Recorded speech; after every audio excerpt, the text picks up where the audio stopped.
everybody. I believe that we are live. Yes, indeed we are. Holy shit, I didn't even notice we've got a lot of comments here. Holy shit. I didn't realize we've got I didn't might be okay, there we go. Yeah, hello everybody. My name is Harris. I review games for the Montreal Canadiens. I'm getting the camera up just a little bit. There we go. Yeah, my name is Harris. I review games for the Montreal Canadiens, and today we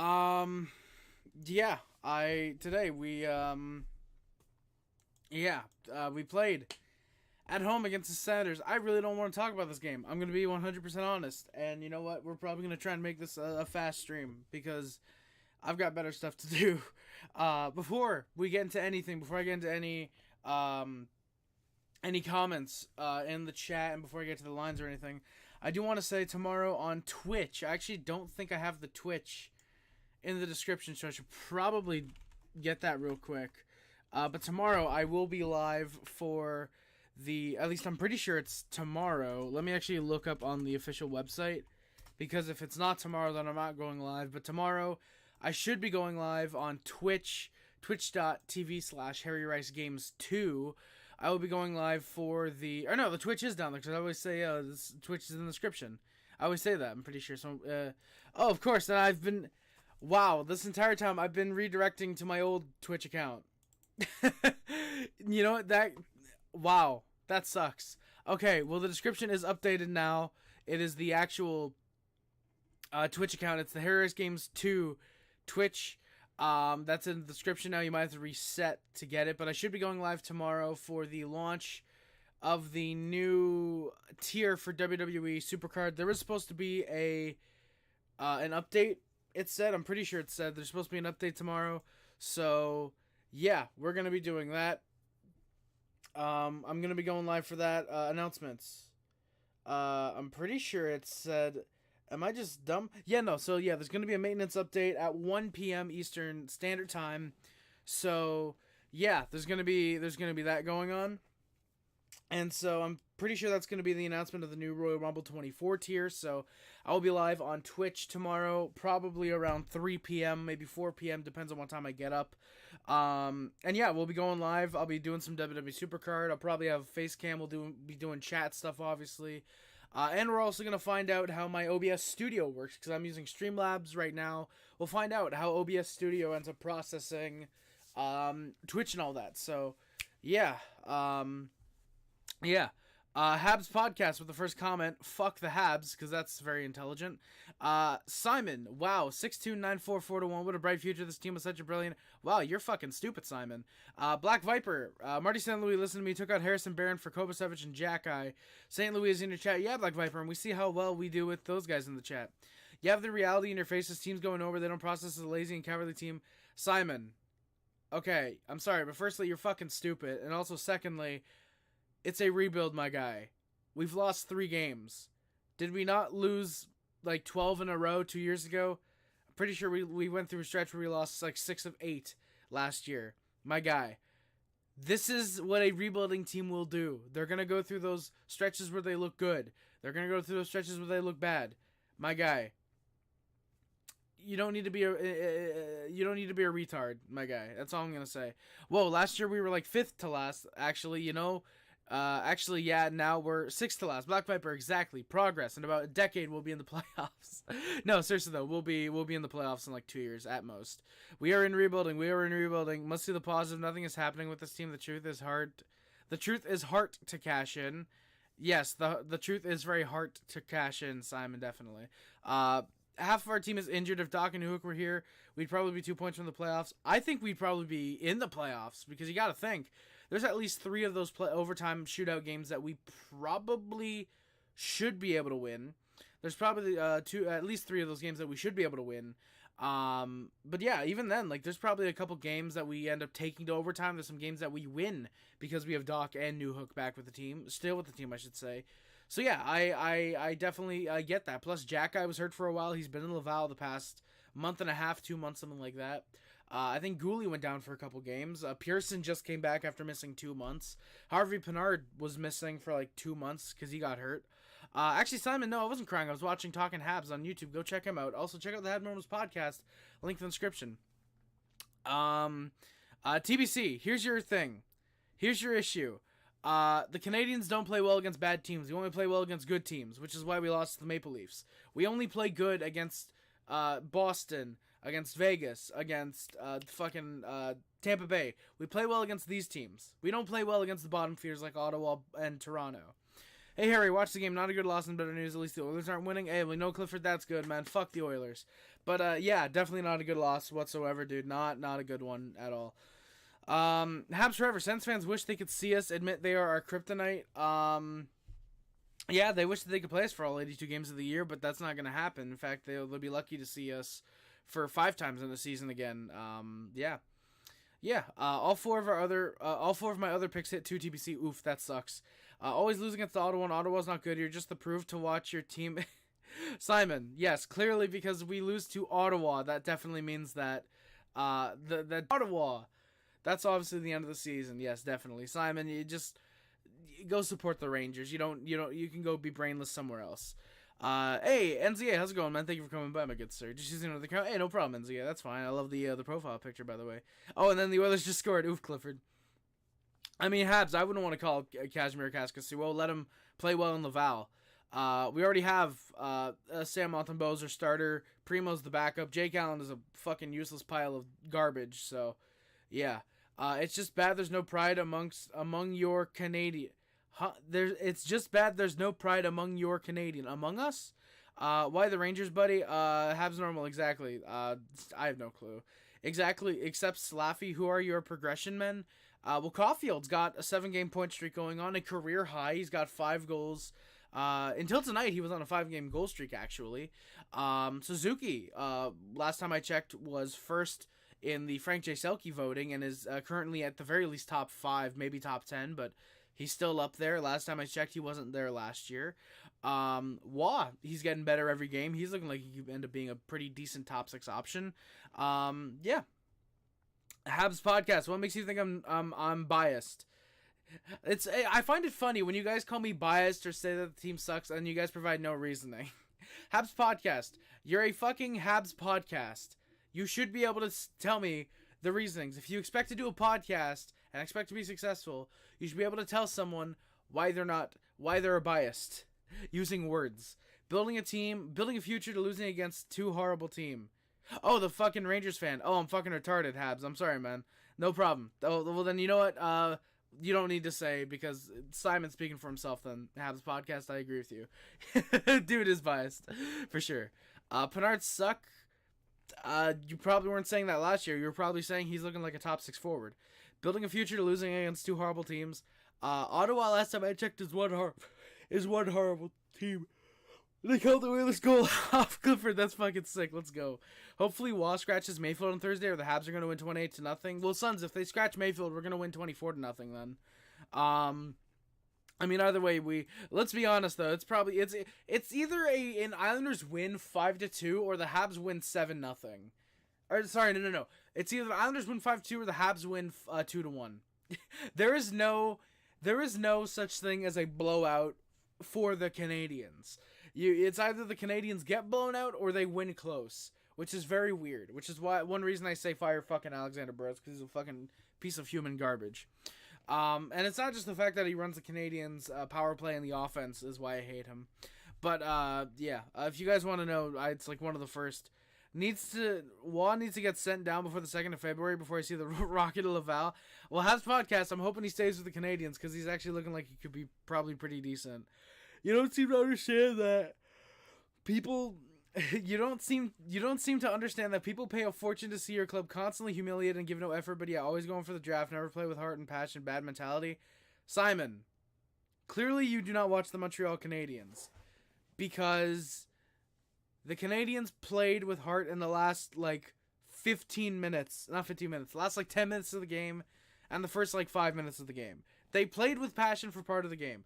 Yes, we are on a downswing right now. Yes, we are probably headed towards potentially being a bottom 5 team in the league depending on injuries, and after the deadline we're probably going to be bad because Monahan might be out of here, Allen's probably out of here, and blah blah blah blah. You can insert 3 or 4 names that are out of here. Pearson, potentially Matheson, Savard, maybe Armia. Armia seems to be have an outside chance of getting traded maybe. By the way, we will probably be doing a trade deadline stream this year. I just don't know when or on what channel, because it might be here. I don't know if Rick has anything planned on his channel. I might want to go over and join him. I don't know. We'll see though. But yeah, Simon, we're not always going for the draft, my guy, because like the Canadiens have been pretty solid, my guy. We've been pretty solid the last like decade. Actually, technically, if you want to go last 15 years, three Eastern Conference Finals. Actually, technically, 2 Eastern Conference Finals, 1 Western Conference Finals, a Stanley Cup Final. You know, Marc Bergevin built this team for the future. Again, everybody that the players that the team likes: Nick Suzuki, Cole Caulfield, Joshua Waugh, Sean Farrell, Xhekaj, Caden Gooley, Logan Mayuse. I think maybe Montembeault, but it might have been a very, very early Hugo acquisition. These are all Marc Bergevin guys that he got the team. That the team got these guys because of Marc Bergevin, and because, of course, of the fucking head scout. I can't remember his name right now. I really wish I did, because he needs a lot of credit. Fuck, let me look. Head scout. What's his name? Not Eric fucking Crawford. What's his name? I'm trying to remember his name. Oh yeah, shout out Vanilla Lecavalier, special advisor to hockey operations. Fucking player development. No, I don't need player development. I need scouting. Where are the scouts? There we go. Was he not here anymore? Someone's probably said it in chat by now. No, not Igor Bobrov, Habs. Or unless it was Bobrov. It might have been. Sons, exactly. Simon reads the final score and makes his opinion. Like, bro sees that the Canadiens lose 9-4. He sees, oh, well, they played without effort for 60 minutes. When in reality, Habs played a good first period against the Bruins. They all right second, and then it just completely fell apart in the third. That is what he says. I guarantee that's what he says if he was here last game. That's what he would have said. Waugh's a unicorn. Goalie's always going to broadcasting, not coaching. Exactly, Clifford. Fucking, just on the Canadiens broadcast, TSN, Mark Denis.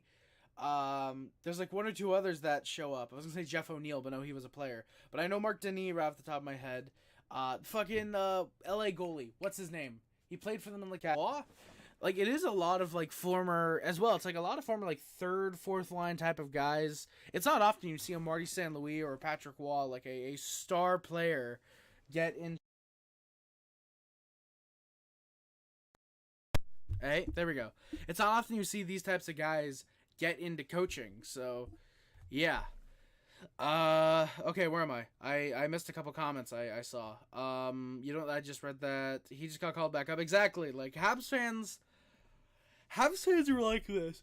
They want Xhekaj up in the NHL. They want Joshua Waugh up in the NHL. And as soon as these guys get called up, they're getting rushed. They need to be sent back down. Motherfucker, what are you talking? Like, that's why I hate a lot of the Habs fan base. A lot of the Twitter fan base, I should say. Because they're fucking idiots. Yeah.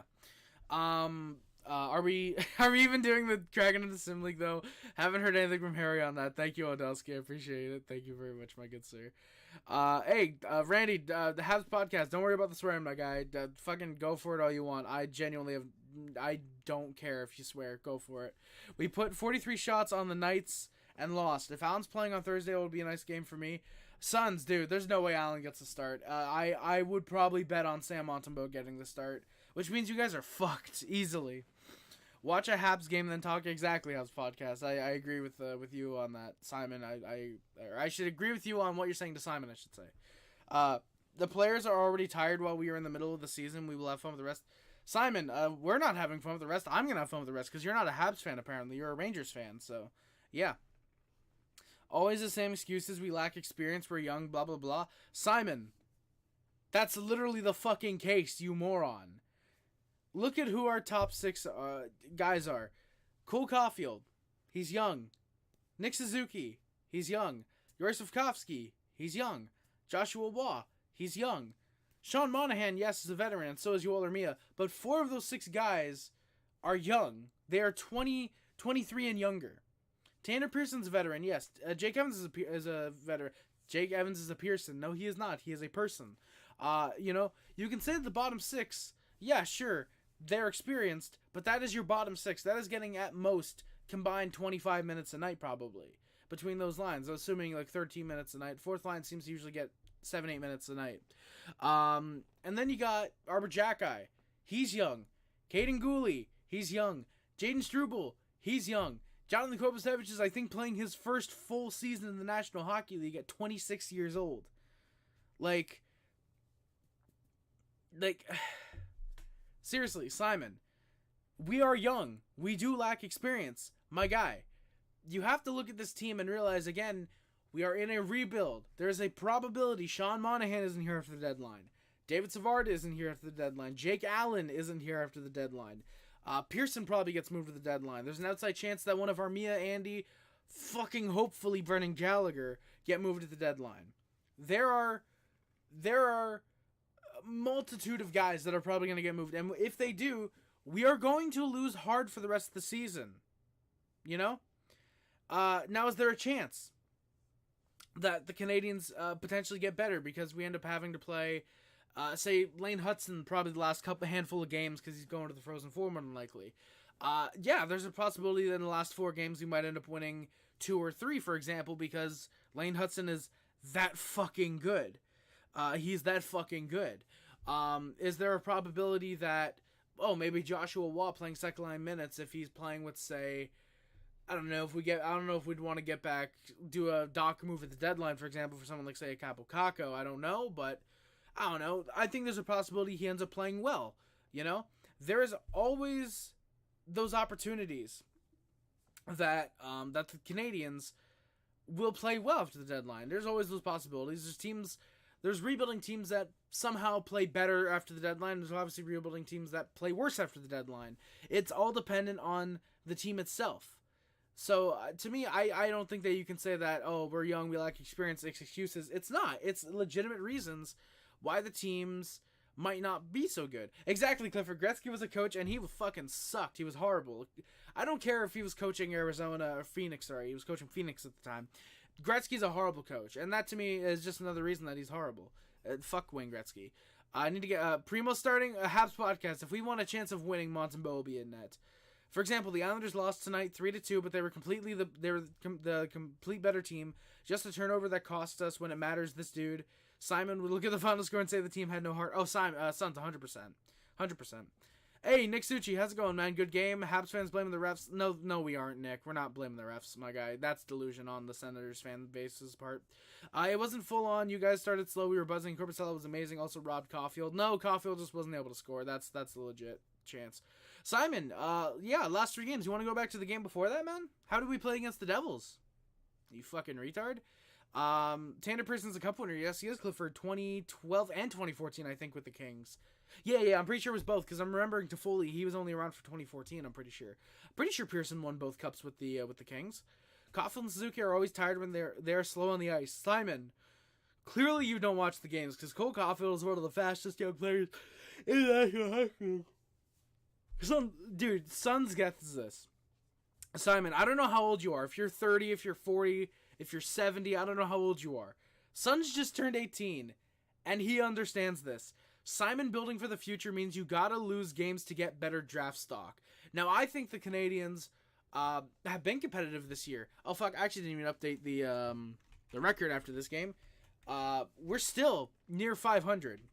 We are still 2 games below 500. And I apologize for anybody that's commenting. I'll be getting to your comments in just a minute. I'm going from the top to the bottom, so it takes a while to respond. I apologize. But you look at the Canadiens again.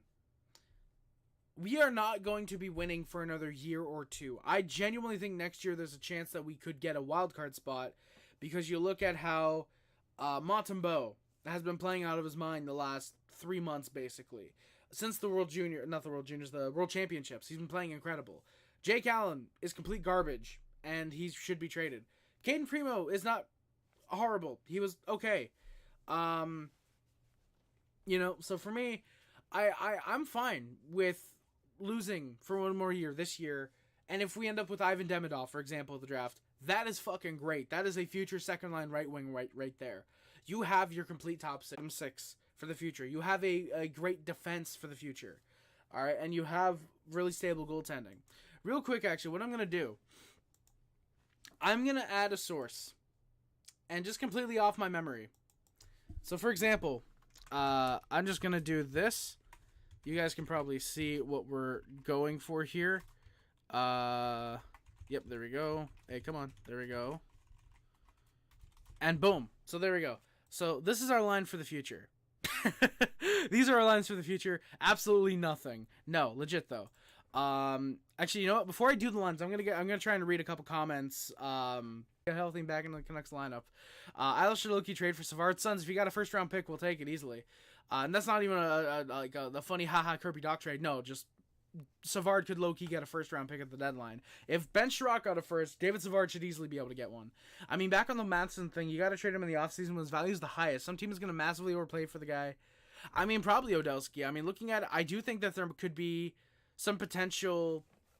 I think that there could be some potential deadline move where teams want one last top four defenseman. So I could see a team overpaying for him then, but definitely in the offseason. I think if the Canadiens, I mean, granted, we could be saying, oh, well, the offseason when someone's going to overpay.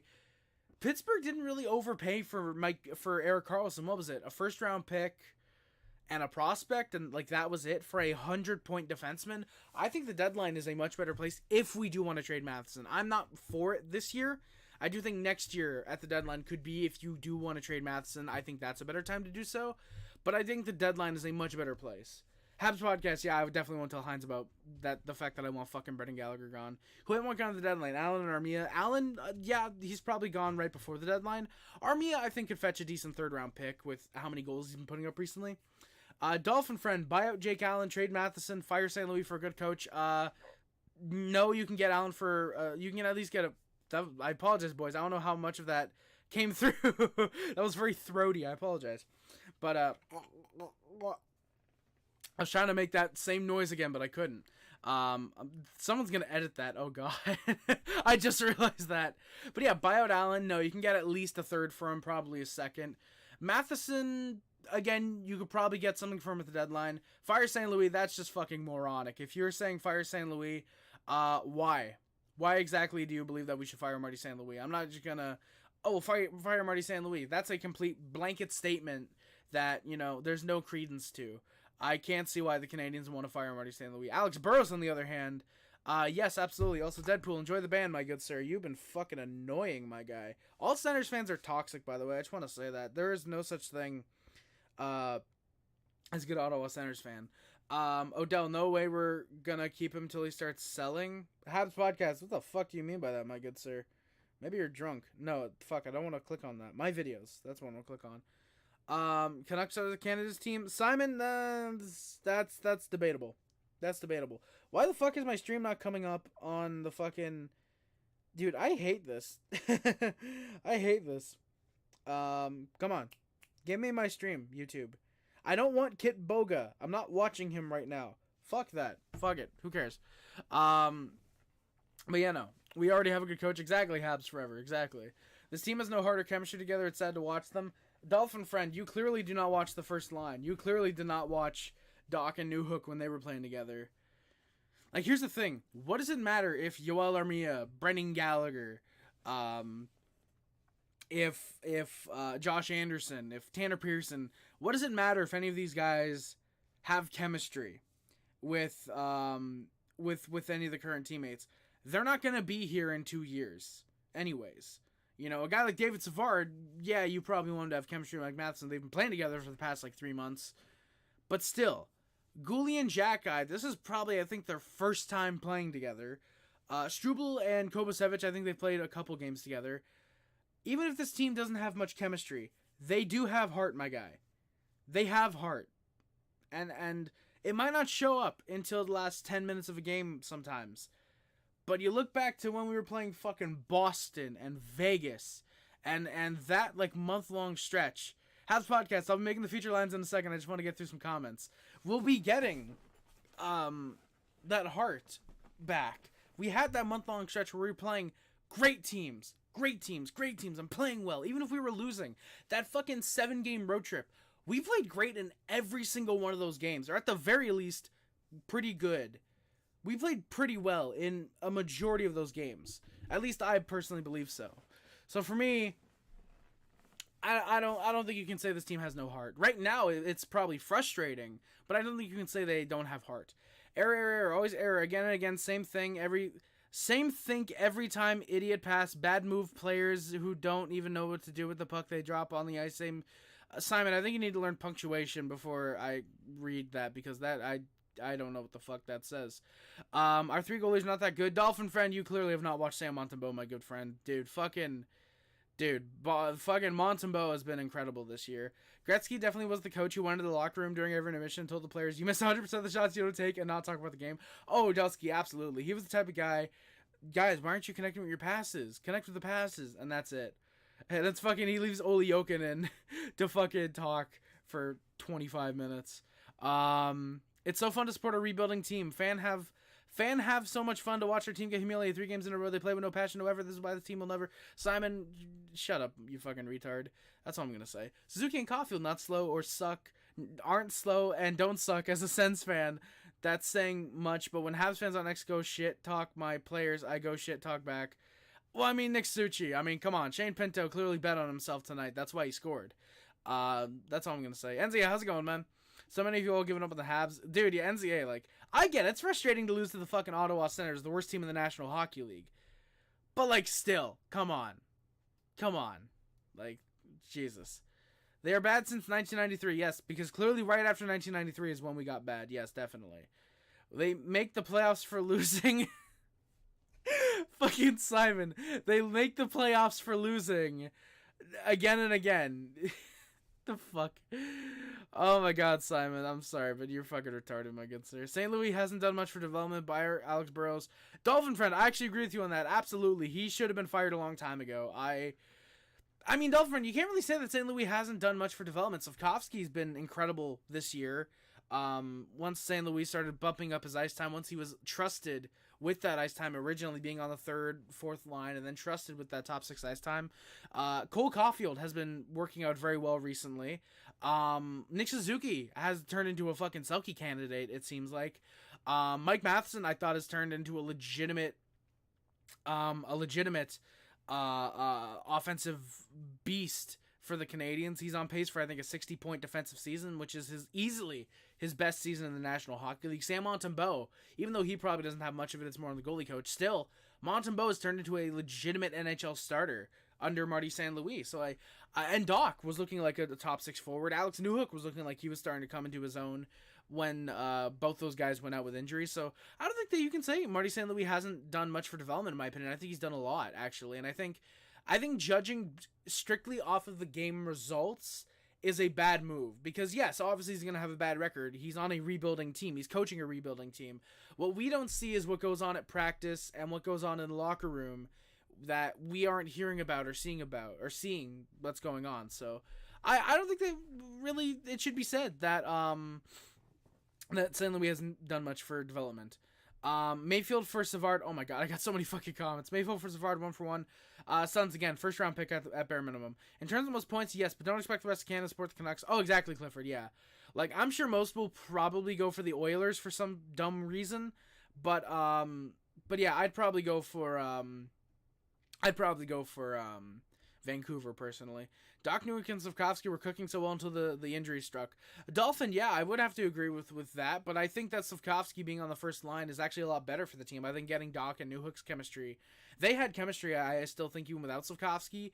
So I think if you can get either Ivan Demidov or Josh Waugh or Sean Farrell, a guy like that, to slot in that position and end up being a solid player with them and getting chemistry well, getting that chemistry going, I think that's actually good. Plus, then you can also switch lines. You can go, okay, with Slavkovsky, put him on the second line, Demidov first line. I think if you can end up getting a very good top 6 or even top 9 rotation of guys that can play everywhere, really, I think that actually is what's best, because then, Joshua Wall goes from third line, first line. All right, perfect. That's fine. And, yeah, I definitely think that there's it's these injuries are in a way helping the Canadiens, like I said, because it's building that chemistry with Doc. Well, he had the chemistry with Doc and Newhook, Slavkovsky, and now he's got it with Caulfield and Suzuki. I think you can get that rotation. That's perfect. Caulfield only scores on the power play. Dowd, which future do you have with your garbage old brigade like Galley or Pearson? Yes, because clearly we don't have Joshua Waugh and Sean Farrell. Fuck, I'm actually blanking for a split second. I got a Florian Xhekaj is a guy that we've got. Again, Alex Newhook, Kirby Douglas, Tanner Pearson. No, fucking, I wanted the draft history. Why did you not click on the draft history? Fucking, there's another guy that I'm forgetting about. Okay, fucking, thank you, HockeyDB. Jesus Christ, took you long enough. And, fucking, yeah, Florian Xhekaj, Philip Mazar, Owen Beck, fucking Riley Kidney should be a decent fourth liner. How can you look at the Canadiens for the future and not see that we have good guys for the future? The small Hudson, yes, Simon, yes, because Cale Makar, definitely is not a legitimate defenseman. Absolutely, Simon, you fucking idiot. Scoring 4 goals against Boston, but only one in the Sens. It does make no sense, Dolphin. I don't know what's up there. Wolverine, how's it going, man? I hate losing to the Sens as well, absolutely. Montreal seems to have lost the heart from the start of the season. It's gotten frustrating, but with the All-Star break coming up, exactly, we'll have time to regroup and rediscover ourselves. Exactly, Mad Mike. I mean, we've got, I think it's this game against the Islanders, and I think there's one more game.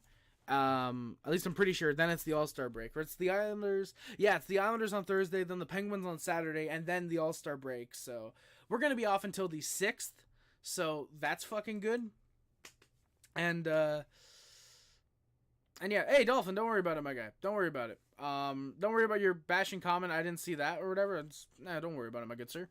Montembeault, some games he was elite, but some games no one showed up to support him. Well, that's exactly the thing, Dolphin, is that, you know, some games he's playing great. Some games he's great because despite no one being there to support him. And then yeah, others games, like, I'll admit there's like 1 or 2 games where it's like no one's there to support him and he's not able to bail them out. But at the same time, no goalie's able to keep up that great streak. It's fucking you know, Carey Price wasn't even able to do that. And I'm not saying Montembeault is the next Carey Price, but I'm giving an example of if one of the best goalies in the world isn't able to keep that up, what makes you think Sam Montembeault or someone like, say, Caden Primo or Jake Allen would be able to keep that up? You get what I'm saying, boyos? But yeah, exactly, Wolverine. Like, the pain in losing, despite that, I love the process of a rebuild because you see what's happening. You see the team developing in front of you. Whereas with a cup contender, you know, a lot of the time it's like, okay, well, maybe we need a third line center. Well, who could we get? Meanwhile, with a rebuilding team, it's like, okay, well, like I'm about to do with the Lions. Oh yeah, okay, you'll see we got this. Okay, perfect. You see the team developing, and I love that.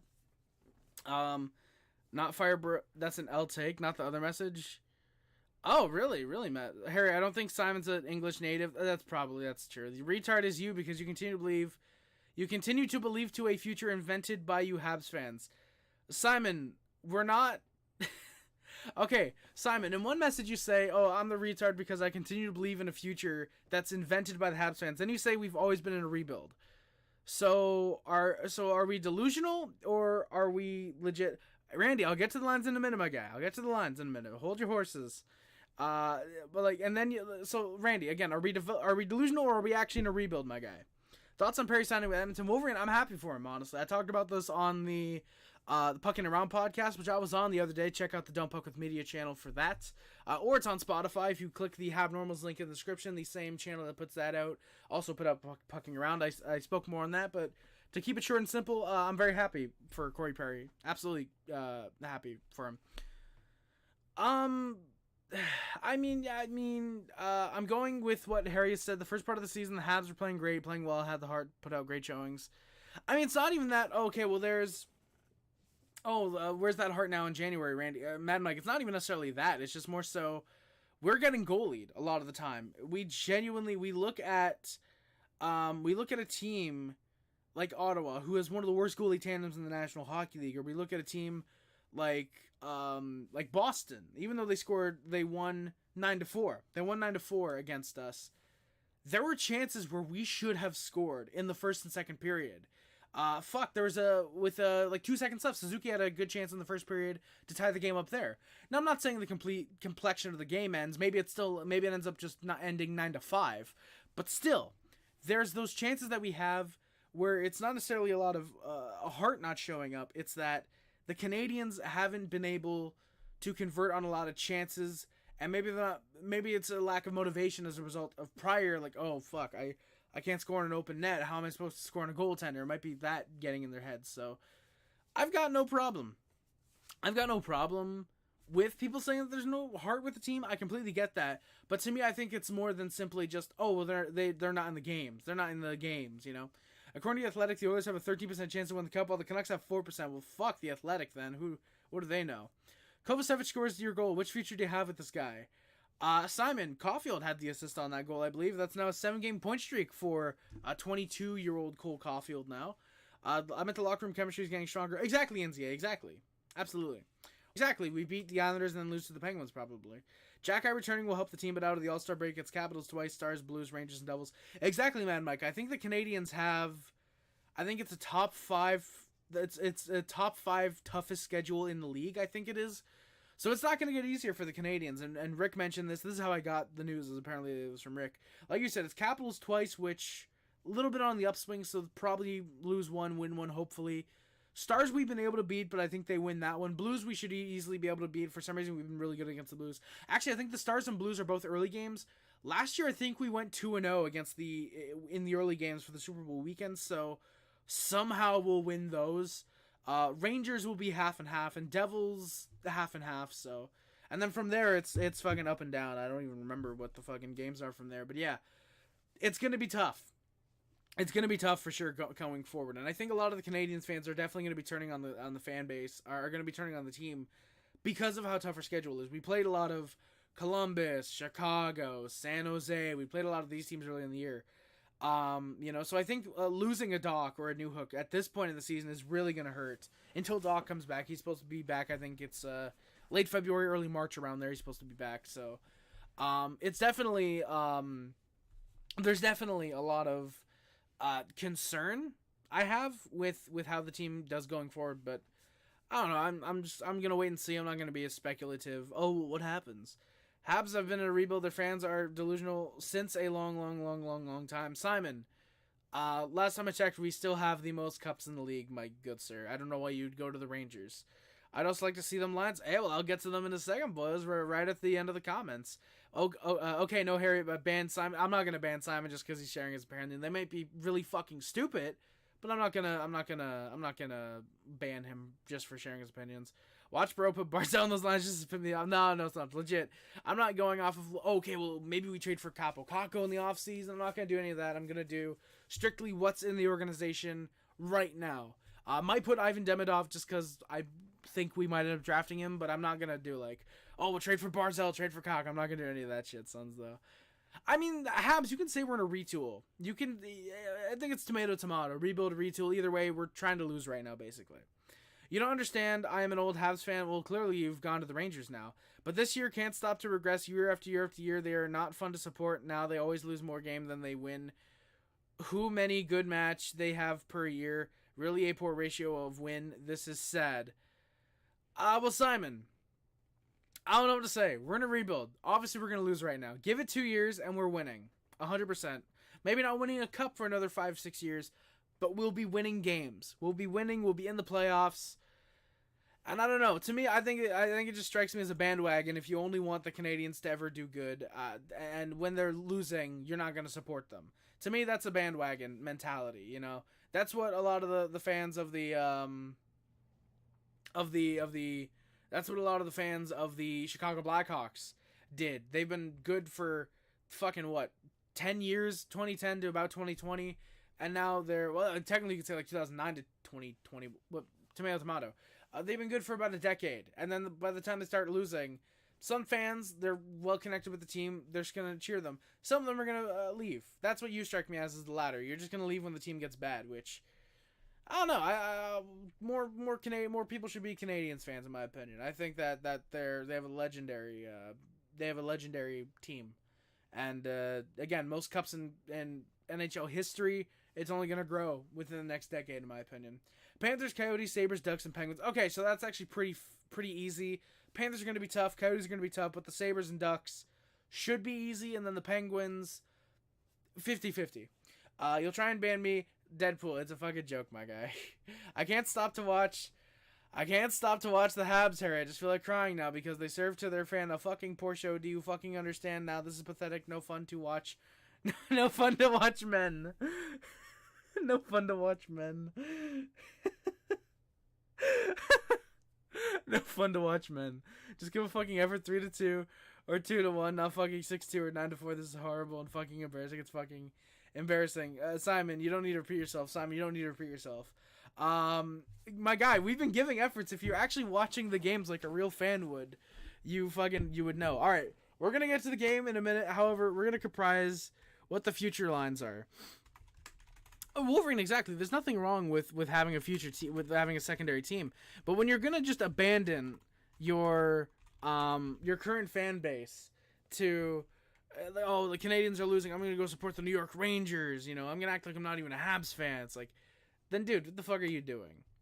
No, Mad Mike, he's emotional. This is space to rant. Exactly, Sons. Exactly. So Simon's emotional. Exactly. This is his space to rant. This is, most people would ban a guy like that, but I'm not going to. And so our top line would be Caulfield, Suzuki, Slavkovsky. Our second line, Doc and Newhook. I'm going to leave that space empty, that second line right wing spot. Actually, what I'm going to do is this. I'm just going to put that like that for now. And now I'm going to just go up and down. I'm going to go from what I recognize. So Hudson Reinbacher, Xhekaj Gouli defensively. I think Jacob Fowler is your starter, and I'm actually going to do this. And I could even see Montembeault being a good backup at that point. Why the Rangers Sons? I've got no clue. Speaking of that second team, they're smacking the Blues 3-1. Oof, NZA. Hey, well, actually, no, that's good. I thought you were talking about fucking Simons, but no, hell yeah, let's go. I think it's Flames, NZA, I think. Let's go. Hell yeah. And now second line. If I'm being completely honest, back, I don't know. Exactly, I asked that earlier, but no answer. Exactly, NZA. But yeah, bad watch men. Exactly, so it's fucking no fun to watch men. Simon, you can say they only play one period, but dude, look back at the games against the Bruins. Have what it takes to play a full 60 minutes, or at the very least 40 minutes. They've done it before. They will do it a couple times this season. I'm sure of it. So, yeah. All right. So now, if we're talking third line, for me, it's tough to say because Wall right now is listed as a left wing, right wing. I could see him potentially being a second line right winger. However, I'm gonna say he actually ends up being on the third line. I think he's more of a good two-way kind of defensive type of player. That's what he strikes me as, at least right now. And then currently in the minors, Mazar is also a right wing center though. I'm gonna say he ends up being center. I'm gonna say Beck is the fourth line center when the team's at its prime. And I've said it before, I'm gonna say it again. I think Sean Farrell ends up being a really good third line guy. Xavier Simon though, I think he can end up being a good fourth line kind of player. It sucks that I'm not gonna have Jan Mysak on these lines anymore now because, and fuck it, I'm just gonna say Ivan Demidov, second line right wing, because why not? I think that works. Which leaves the only thing that you need is a fourth line right winger, which you don't even need that because you move Xavier Simon though, and you put Florian Xhekaj there, and then just differentiate Arbor, and then who's on your bottom pair? So we've got Hudson Reinbacher, Gouli, Xhekaj. Well, on your right side, you put Logan Mailloux. Good shot. He can be a good fourth line, third pair type of guy. Good second unit power play kind of player. And then you look at the left side. You've got Jaden Struble. If these are the future lines for the Canadiens, these are fucking incredible. I'm sorry. But you've got an elite top six. You've got a damn good bottom six. You've got a phenomenal top four, a really good bottom pair, and you've also got a star goaltender. You've got a legitimate top five goalie in the NHL and a pretty solid backup as well. So like, I'm a French Canadian, bud. Wake up, watch my name, look at my name. This is not an Anglophone name. That's why my English is not perfect. Well, Simon, yeah, no problem, man. No problem. Just work on it a little bit. I'm not going to criticize you for that, but just work on that a little bit, I would say. Florian Xhekaj or Mysak for a fourth line winger. I love Jan Mysak, Dolphin friend. Right now, though, I don't know if I see him being a fourth line winger, unfortunately. Plus, I think Florian Xhekaj, if he's anything like his brother, somehow he'll be with the team next year. But no, I think 3-4 years from now, he'll be a really solid fourth line type of guy. Hey, Raymond, how's it going, man? I'm going to take a sip of my Pepsi just because I haven't drank in a little bit, so... Take a sip there. Raymond, how's it going, my good sir? But yeah, so like these lines, you've got the clear chemistry of Caulfield, Suzuki, Slafkovsky. That sticks together. The game sucked tonight. Exactly. At least Ottawa didn't get the shutout. I'm very, very happy that Ottawa didn't get the shutout. Caulfield extended his point streak. We'll get to that. Jonathan Kovacevic, I think ties Justin Barron for first in defenseman goals for the Canadiens. So that's fun. But yeah, Caulfield, Suzuki, Slafkovsky, they keep their chemistry. Newhook and Doc stick together. While you add a scoring speedy winger in Ivan Demidov, plus Doc is pretty big. He can handle himself. And keep in mind as well, guys, this is completely assuming there's no veterans on this team. There's no Sean Monahan. There's no Josh Anderson. This is exclusively veterans on the team. Or exclusively veterans. Simon would probably nut for that. But no, this is exclusively young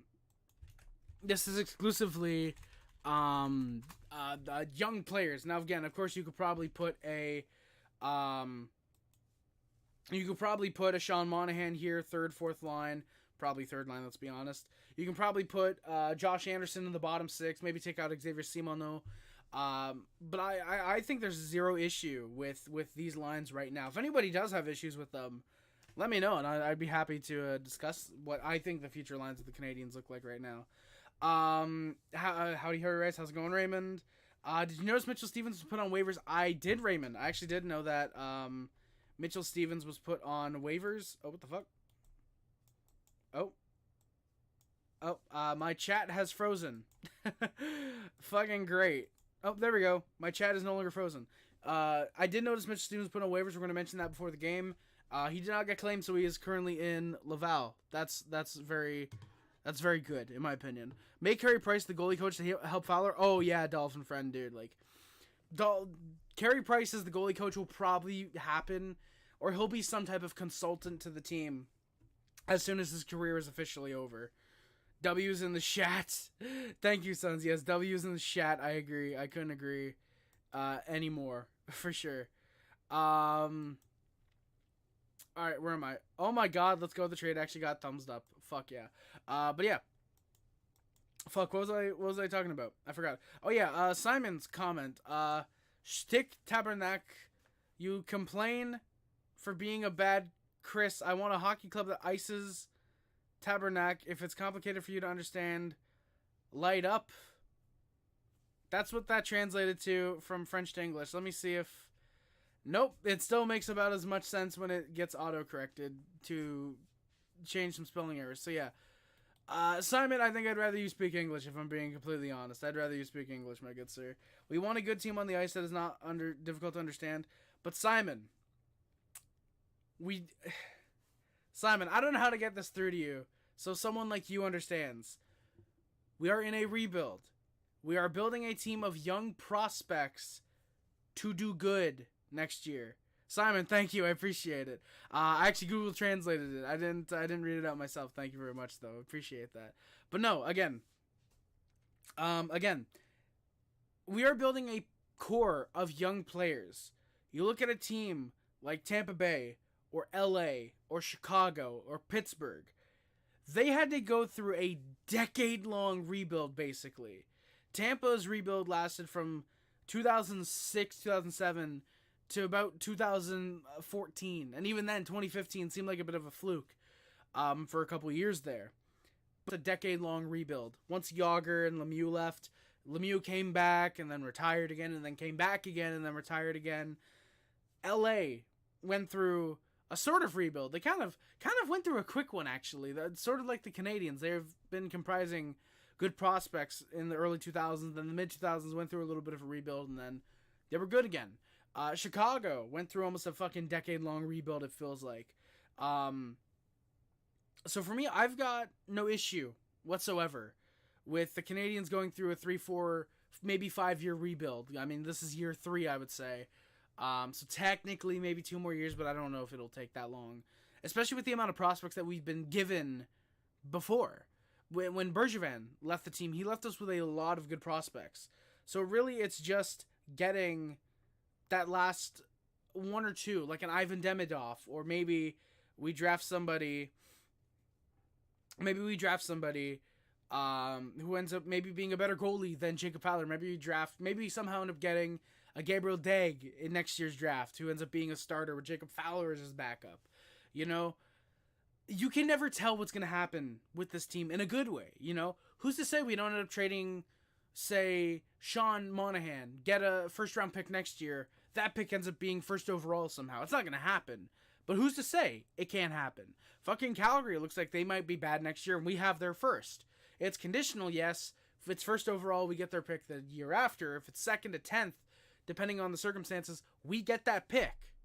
We could end up with a really good player out of that Calgary first-round pick in 2025. We are building a good team for the future, and it's time that I think a lot of Habs fans that want the team to rebuild for 5-6 more years, that does not need to happen. And as well, if you rebuild for 5-6 more years, Suzuki's 29, Caulfield's 28, Slavkovsky's 27, probably 26. By the time this team would then look to be competitive, why are we going to wait until these guys are just about to get out of their prime to be competitive? Doc's going to be 28. Newhook's going to be 28. I would rather this team look to start competing next year and maybe barely miss the playoffs than the year after be a potential 50-win season over 5-6 more years of rebuilding just to, oh shit, Suzuki and Caulfield are expiring and they're getting older. Oh no, I'd rather start competing in the next year or two. And then, oh no, we have 25 draft picks that we can trade to get better. I'd rather that over 5-6 more years of a potential rebuild, which again is not going to happen. That's not going to happen. So yeah, Randy was trying to send his lines. He said he'll send them to me on Discord. I'll look at that in a second, Randy. Harry, I'm not a Rangers fan. I changed my profile picture because the Habs play like shit lately. I'm just sick of the show on the ice. In Montreal, they have no chance of getting a good team. Simon, I'm just gonna point back to what I said the last 3 minutes because that's my response to you. That would also be my response, I should say. So yeah, Randy, whenever you want, just send them in DMs and I'll look. Nikki Haley says the race is far from over. Thank you, Sons. I appreciate that. That's really funny. Hell yeah. Oh god. All right. Gustav Lindstrom was claimed by the Ducks. Yes, he was, Raymond. Yes, he was. Gustav Lindstrom was claimed by the Ducks. And you know, I don't even know what the fuck he's done since leaving Montreal. I'm hoping he's doing good though. Let me actually look up his stats right now. I'm assuming he's got an assist at least. So Gustav Lindstrom, since going to the Ducks, never mind, he's played 4 games. He's actually a +1. So that's pretty fun. That's pretty funny if you ask me. Yeah. I mean, you know what? Hey, props to Gustav Lindstrom for being so wanted that he ends up getting claimed on waivers. Fuck. Shout out Paul Byron, by the way. He did that too. Harry, it's a milk flow. it's a milk flow. Sons, no sim tomorrow, unfortunately. I've got a podcast that we're doing probably at 8 or 9 o'clock. Yeah, exactly, Remy. 4 games, no points, thank you. We've got we've got a podcast I'm doing at 8 or 9 o'clock, I believe. It's another Habnormals, actually. We got a very special guest that might be coming on, hopefully. And yeah, I want to start working on... I'm going to be doing some stuff for the sim. We won't be simming, but I'm going to be setting any lines and trades, stuff like that. I'm going to be doing that stuff. And then Thursday, there's another Habs game, and obviously I don't want to sim on that day because I don't want to rush it. But there's a chance we might sim tomorrow. I don't know if we will. Maybe I'll do stuff for the sim tonight, actually, because I don't know if me and my best friend are watching movies or stuff like that. But yeah. And then Friday might actually be a legit chance that we sim, actually. So sim might be Friday. But since I have said before, and I'll say it, I do really want to...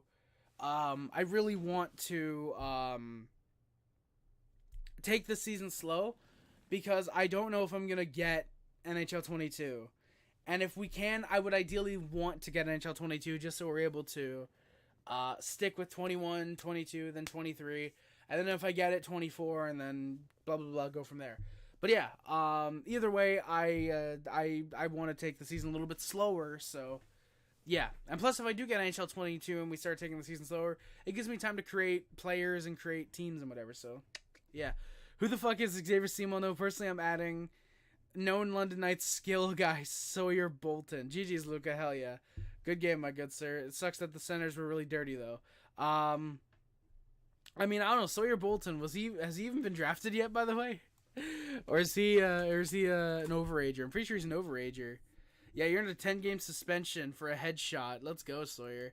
Yeah, he's undrafted. He is an overager. Bro's got 3 points. Wow, that is bad. Shout out Eric Bolton. Dirty no, diving yes, exactly. I mean, I don't know, Luca. I have NHL 23 to give, but it's for PS5. I actually do have. Thank you, Dolphin. I do appreciate. I'm assuming that appreciative gesture. But funny enough, I don't want to run over my wires. No, that's not funny enough. Funny enough, I don't own 22, but I do own 23. Yeah, I got this when I got my PS4. This was like $30 on sale at Best Buy. So, shouts out to that. I own every NHL game from like 2001 all the way up to fucking 2021. Once I get 22 and 20, I'll have all of them from 99 onwards. By the way, shout out, boys. This sort of thick stack of cards that I'm gonna be trying to sell to fund the WW2K24 research paper. Raymond Harris, are you a WWE fan? I'm assuming by what I just said, you'll probably realize that yes. But in case it didn't, or you didn't hear, yes, I am a WWE fan. I have every WWE game from not Shut Your Mouth, Just Bring It onwards, all the way up to 2K16. Then I got 2K18. I actually picked this up like last year, 2K22, and I just bought 2K23 like a month ago. Really fucking fun. Love the Cena Showcase mode.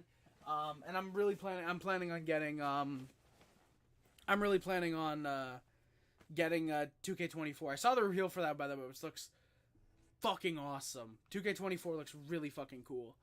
Do I know of this guest on the pod tomorrow? Sons, no you don't, but you do know the guest who's coming by on Thursday. You do know that guest. 3 points, but an absolute grit grinder. He beat Florian Jack. Luke, I don't know if I'd go that far, but yeah. Dolphin, I don't have PS5, but I do have PS4. You can add me using the name, I forget, because I just created an alt recently that I could use. Like, I want to start doing stuff for the channel with that one. It's either Harry Rice or Harry Rice Hockey. No, I think it's Harry Rice 02 maybe, actually. That might be, where the fuck is my headphone's right there. Why did that, okay, you don't need to start beeping. Thank you, my good sir. I'll put you away. You know what, I should have probably started charging these. I just realized that. I don't know why I didn't. But yeah, where am I? Sorry. I won't shut my mouth. Raymond, yes, I did see there you go. Yeah, I did see the game trailer for WWE 2K24, dude. 40 Years WrestleMania is going to be extremely fun. Apparently there's supposed to be 200 plus, there's supposed to be like 200 plus superstars in the game. There's supposed to be, 40 Years WrestleMania looks fucking awesome, dude. And then, of course, there's apparently going to be upgrades to, like, Universe mode and GM mode. There's going to be upgrades to everything all around. The gameplay looks to be great. The fucking casket match is coming back, dude. There's a reason that I'm going to be getting rid of some of the cards, and I might even try to get rid of some of the games. Maybe not here, but, like, the PS2 stuff. Well, I'm probably going to be trying to get rid of that stuff, because I'm saving that money for March 5th. Let's just say that. I'm going to be trying to save money for that 40 Years WrestleMania edition. That shit looks fucking great. But yeah, gonna love 2K24, I can tell. Really, really hope to get it the day it comes out. And I'm gonna be getting a physical copy. That's the only thing I don't like, is that it's not a physical. I bought a digital for 2K23. But 2K24, I want to get the fucking 40 Years of Mania edition. I was supposed to get the Finn Balor statue edition of 17. But fuck, something ended up coming up literally like 2 days before. And I didn't end up getting that. I ended up getting the 360 version for Christmas that year instead, which I'm very happy with. I like the last gen versions of the games, but yeah, I was really hoping to get that Finn Balor statue. So if I can get the 40 Years of Mania edition, that's gonna be my first ever like big special edition for a video game. Actually, technically no, because Halo 3, Madden, and Forza, it's over. What the fuck? How long has Forza been like this? Fuck, you're supposed to be turned like that. There we go. But yeah, but first one I'm actually ever gonna buy when it first comes out. Natalie Potvin. I hope I didn't butcher your name too badly. Hello, how's it going? Thank you for coming by. Hugh, how's it going as well? Thank you guys for coming by the stream. Much appreciated. Who's winning the Rumble? Luca. I'm always going to be a CM Punk guy, so he's in the Rumble. I'm going to obviously be saying, oh, definitely CM Punk. But for me, I don't. It feels like it's Cody's to lose, especially with 2K24 as well. The whole finish the story, the new like, oh, finish your story or whatever. So like that feels like it's very much leaning in a Cody Rhodes direction. Now, obviously, not to say the video game knows the fucking 2K knows who's gonna win the Rumble. But I just think I do think that Cody unfortunately probably wins the Rumble. But I would love if CM Punk were to win it. I think that'd be the best possible outcome. Also, shout out Big E. Apparently, he's supposed to return in the Rumble. And also, fucking Hulk Hogan is supposed to. He teased. Yeah. Okay. I don't know why. I didn't realize we were putting racists in the Royal Rumble now, but. Alright, Montreal has a bright future ahead of them. Nick Suchi, yes, I do agree. The Sens have a bright future ahead of them, too. This is why NHL should go to 2K. Sons, I couldn't agree more, dude. I mean, I love the NHL EA games. I think they're actually much better than the 2K games, but I wouldn't blame the NHL franchise if they wanted to go to fucking 2K, because 2K would be... Mwah. 2K would make some damn good NHL games again. I would say that. Funny enough, I say I like EA more than NHL, despite the fact that I paid like $25 to pick up NHL 2K10. Kind of a waste of money. Especially a waste of money, actually, considering we didn't even use it for the Sim League like I wanted to. That was legit the only reason I originally bought it was for the Sim League. And then we just ended up doing 2 seasons on 11, so... Yeah, but then again, I still do play 2K10 sometimes. It's fun. Just, I'm not a fan of the franchise mode. The only thing I do like on the franchise mode is the fact you can control every single team, which is something the EA games still will not let you do, for some reason. Speedrun NHL 2K10? Maybe, Hugh. There's a possibility there. I'll check the Discord, Habs. Alright, so Randy's lines are as follows. Caulfield, Suzuki, Slavkovsky, Newhook, Doc with Farrell. I kind of like that. Wahlbeck, Heineman. I completely forgot about Heineman. With Mazar, Beck, and Ullinen. I don't see Ullinen working in Montreal long term, in my opinion. If Heineman does pan out, I completely forgot him, by the way. I think he could end up being a pretty good third, fourth line type of guy. Can I put you there? Maybe. I'm probably going to lose you there, but I don't care. I'll put you there. Joshua Waugh and Farrell, I think, could end up switching spots. I think they could be very like, okay, Farrell's third line, Waugh's second line. I think you can end up having those guys switch spots occasionally. I think Philip Mazar and Owen Beck. I think Mazar has potential to be a really good third line guy. Owen Beck, wouldn't mind if he panned out to a third line role. I think that'd be great. Riley Kidney could end up panning out, I think. And then yeah, we basically agree. Hudson Reinbacher, Gulli Mayu, Xhekaj, and Struble. I think Xhekaj, because the Canadians see him as a potential top 4D, and the fact that both him and Gulli can play both sides. Apparently, Gulli was on the right side sometimes when Xhekaj was on the left tonight. At least that's what the line said. We'll get to those in a minute. I could see Xhekaj being on the right side, and then you go with Struble, Mayu, like I said. Or even just switch Struble and Xhekaj. And then at certain points, you could probably switch Mayu and Xhekaj. I think they're trying to build up Xhekaj to be a guy who can end up playing any position, like first, second, third unit. I think that's what they're trying to build with him, and I think that's going to be it's going to work out well. Of course, Jacob Fowler is the starter. Jakub Dobesh. Love Jakub Dobesh. Would be cool to see him win, I will say that. Or see him get into the backups role. Hey, Dolphin friend, thank you for coming by, my good sir. Glad to see that we got a Dolphin as a friend. Hit that like and subscribe button if you want to come back and check us out again sometime. If you're not doing anything, god damn it, alright. Look at the hit that got him the 10-game suspension. Legit one of the dirtiest plays I've seen in the O. He still looks better than Boucher, though. At least he can play with getting hurt. Alright, Sawyer Bolton suspension clip. I guess that's what I'll look up. Video clip. Okay, for this check to the head. Oh, fucking Zachary LaRue just showed up as well. He's only played 18 games. This is his third suspension. Alright. Let me check this out.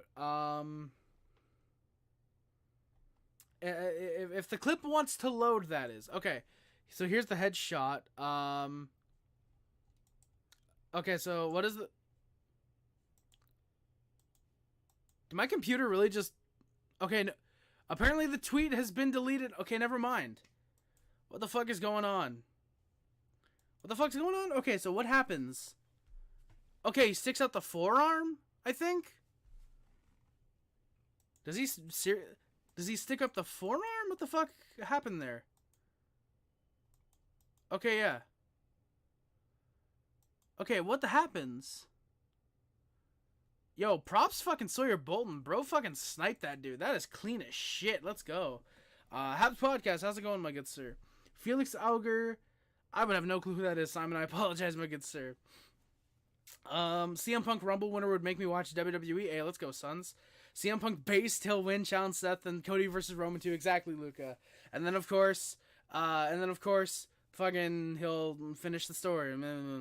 But yeah, so yeah, Punk. And is it confirmed that Seth is good to go though? Because I've heard that he might be out until like the week before Mania, which would fucking suck. Shout out Jinder Mahal, by the way, getting a fucking random ass title match on Raw for some reason. And shout out Tony Khan for constantly making an ass out of himself. You gotta love to see that shit, boys. Hulk Hogan, exactly, sons. But yeah, it's 40 years of WrestleMania, or 40 years of Hulkamania. Yesterday I think it was, and on Raw they had like this little celebration. Hey, Hulk Hogan 40 years. Blah, blah, blah, blah. They had that, and at the end he fucking teased that the Rumble's this Sunday, and he said, or this Saturday actually, sorry, and he said, oh, I don't know, brother, maybe I got one more in me. That's a terrible Hulk Hogan. Don't come to this channel if you expect good impressions. I'm sorry, I'm not Whose Line Is It Anyway? But I love fucking Hulk. I love fucking Whose Line Is It Anyway? But yeah. By the way, shout out the fucking Sandy Cheeks movie. That shit is literal cheeks. But yeah, Hulk fucking basically teased that he'll be in Tampa Bay to make a fucking Rumble appearance, which, God, that'd be hilarious. Controlling all teams on a custom franchise mode, dude, sons, me too, man. Like, if we were able to do the Sim League as the franchise mode like that, like, here's the thing about WWE with how they do universe mode.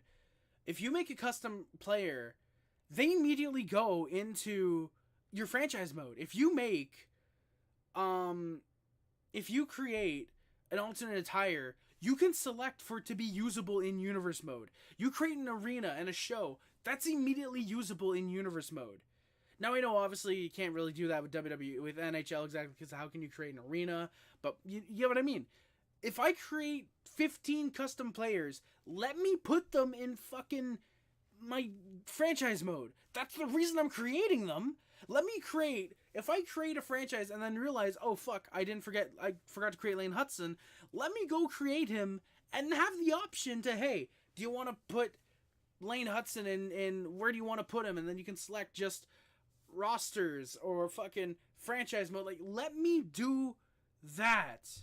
Hey, create an arena and create a team. That is true, sons. But at that point, you're creating a team. You're not just creating the arena, but like full on, you can create the arena. You're not just creating the cosmetic look of it. You can create the whole fucking arena. You can like sons. You saw when I was doing that for 2K23. I was creating some custom arenas that I wanted to play in. You saw that. Why the fuck doesn't NHL let us do that? I know it's completely different studios, 2K and EA. But they fucking borrow ideas from each other all the goddamn time. Like, come on, I hate that. Don't hinder gender, exactly, Lucasy. Don't hinder gender, my guy. Hogan's gonna walk into the ring, collapse. Bro's gonna come out number 2. He's gonna fucking do the thing, and his hip's gonna act up. Low key.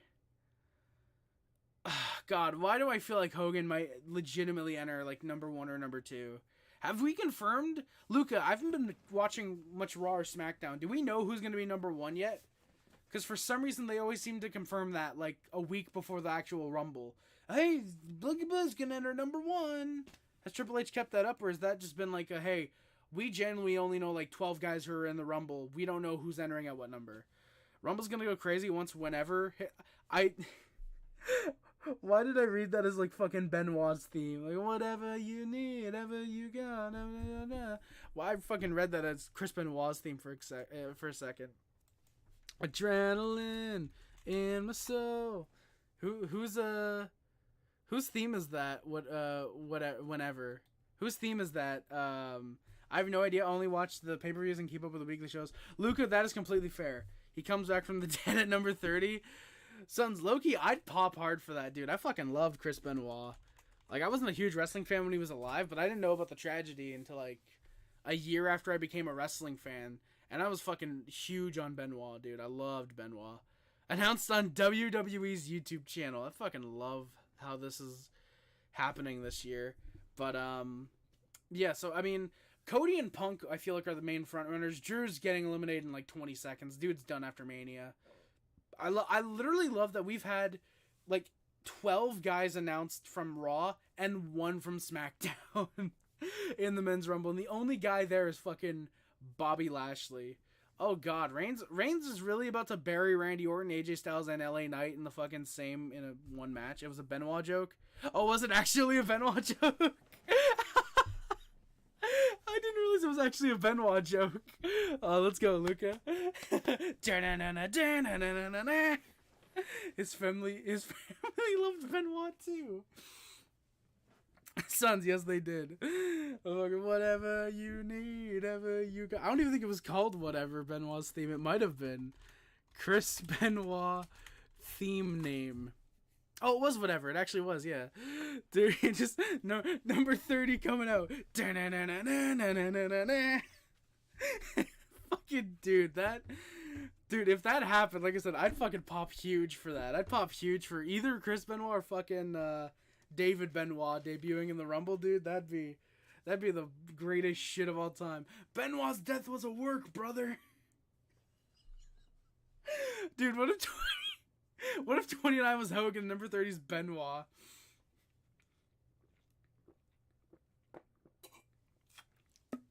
Custom logos on the boards, I would suck off an executive. Dude, Sons, me too. Dude, legit, if you could put your own logos, like if you want to put the team logo, NHL, fucking let us make our own sponsors. Maybe not for like, oh, Canadiens Arena, customize that.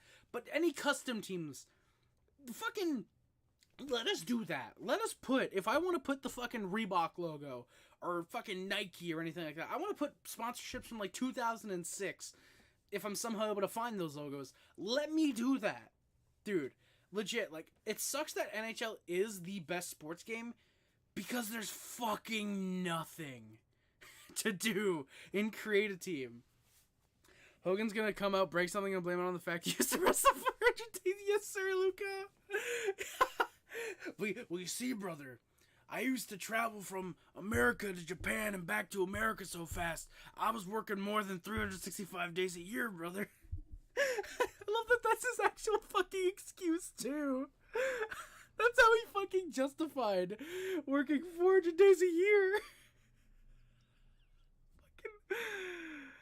Oh my fucking god. And don't forget how he tore his back completely when he body slammed onto the Giant because he weighed like 970,000 pounds or whatever Hogan wants to claim. And he went right back to work the next week, wrestling on house shows. Yeah, he also rejected an invite to Metallica. Yeah, he knew Lars Ulrich and was gonna be the bassist. Oh my god. And don't forget, he also wrestled Andre the Giant in those yellow boots. And then Andre died 3 days later. Fuck. Triple H is gonna take off a mask and it's gonna be McMahon. Book it. Sons, dude, that would be... If you're wondering why I don't sound like Triple H... WrestleMania! Fucking... Oh my god. WrestleMania! Vince McMahon! He was gonna become... Yes, he was, Luca! Yeah, he was supposed to fight at like UFC 3, but he didn't like how the refs weren't stopping the matches when they should have been. He said, that doesn't work for me, brother. I only like to wrestle when I know I'm going over. Dude. Oh, fuck. What else has Hogan said? I was just watching a bunch of videos about Hogan's lies like 3 days ago. Oh, fuck me. Oh, so how the NWO was also his idea. He originally wanted fucking Brutus Beefcake, Jimmy Hart, and the fucking Nasty Boys. Oh, that would have put some butts in seats. Jesus fucking Christ. Oh, Luca, yeah, dude. Oh my god. Dude, the fucking Make-A-Wish kid. Oh god, what's that song called? Fucking Hulkster in Heaven? You know what, boys? Let's listen to this really quickly. I don't give a fuck if the stream gets copyrighted at this point. Like, who the fuck is gonna copyright Hulkster in Heaven? And also, sorry, we want to listen to this totally inspiring song. I want to listen to this really inspiring song. I actually didn't look it up for some reason. Fuck. Sorry, boys. I'm trying to find it real quick. Where the fuck am I? Wonder what Michael Green would do if The Rock were to win. Michael hates The Rock, exactly. Dude, yeah, I want to get a Fat Boy reacts to the Royal Rumble as well, dude. Also, shout out, fucking Raw, SmackDown, and pay-per-views are coming to fucking Netflix next year. Yeah, the British kid who died watching SummerSlam. Hogan said he was going to wrestle in the main event, and he didn't. He wasn't even there.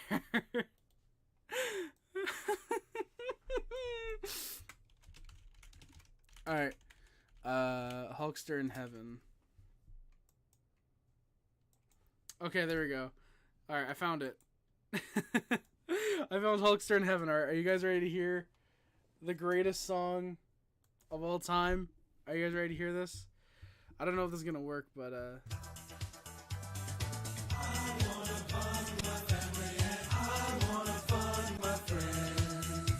when you're looking for a season in your butt, you gotta check on your family and friends. Don't be a pussy if you are a positive. Try to do drugs each and every day. Can you feel the season in your butt?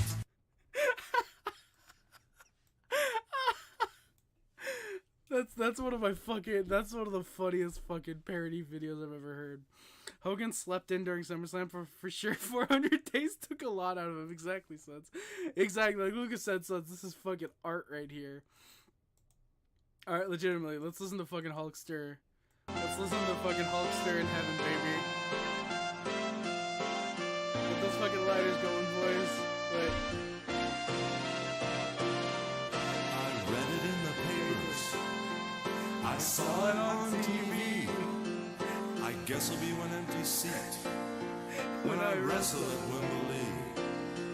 I used to tear my shirt, but now you tore my heart.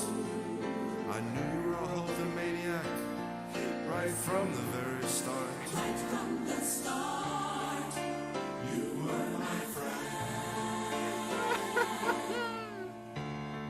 I'll see you again. When the Hulkster comes to heaven, heaven, heaven, heaven, we'll tag up again. I really hope there's like 18 people who are new here who are just wondering what the fuck is going on. To the end, I'll see you again. I wish this love could bring you back again. It's so beautiful, boys. You were my friend. And I'll see you again. I will see you When I again. climb back in the ring, you know we'll win this fight. At the Rumble 24? I wish you were here at ringside At the Rumble 24? to cheer me on At tonight. the Rumble 24? The spotlight now grows dim, In Tampa? and now it's not on me. The prayers we said together are still our guarantee. You were my friend. Yeah, let's go, boys. I'll see you again. When the Hulkster comes to Can't wait. Can't believe the singer of the song is gonna play for the Yankees. Lucas, there's no fucking way that's legit. There's no way that's a fucking legit. I've never heard that. another Hulkamaniac. A friend to the end. I'll see you again. Fucking Sporty, what is that? Sporty Sporty, fucking art peasant. Seriously, this is Hulkster in heaven. You were my friend. This is Hulkster in heaven, Sporty. I'll Just see go with it you exactly. Look at this. Just go with it, Sporty. How well can you hear this, by the way? I hope it's very well. My right arm is getting very sore. Oh my god, we've gotten 4 viewers since we started playing Hulkster in Heaven, boys. Hulkster in Heaven is legit. I take a break watching the Sabres get heavily outplayed by the Ducks, and this is what I see. Well, Sporty, because Hulk Hogan is singing to the Buffalo Sabres. You were my friend. I'll see you again. I'll see you again. When the Hulkster comes to heaven, Hulkster comes to heaven. we'll tag up again. We'll tag team again. The world just lost another Hulkamaniac. Another Hulkamania. I wish Hulk's love could bring you back again. How fucking long is this song? What the fuck? It's been 5 minutes. What the fuck? Look at arms are getting sore. Hulkamaniac. Another Hulkamaniac. What the fuck is going on? You haven't even got to the fucking game, by the way. Bring you back again.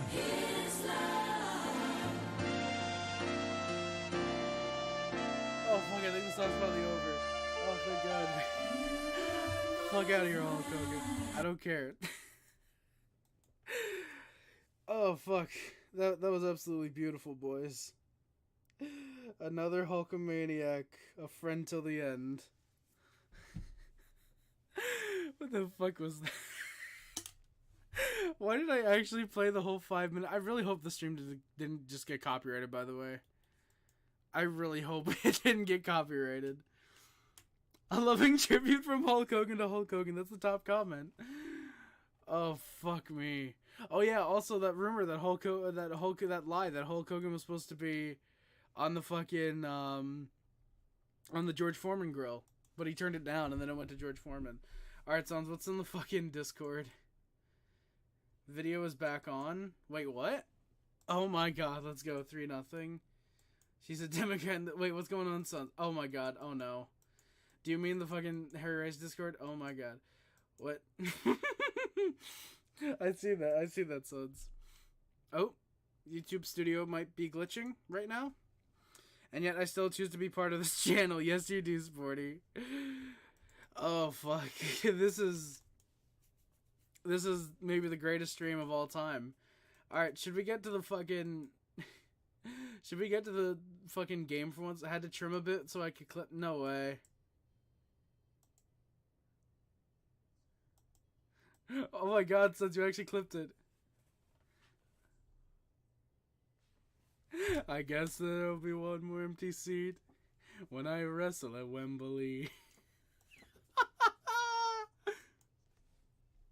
So this is the greatest thing ever. Thank you for clipping it.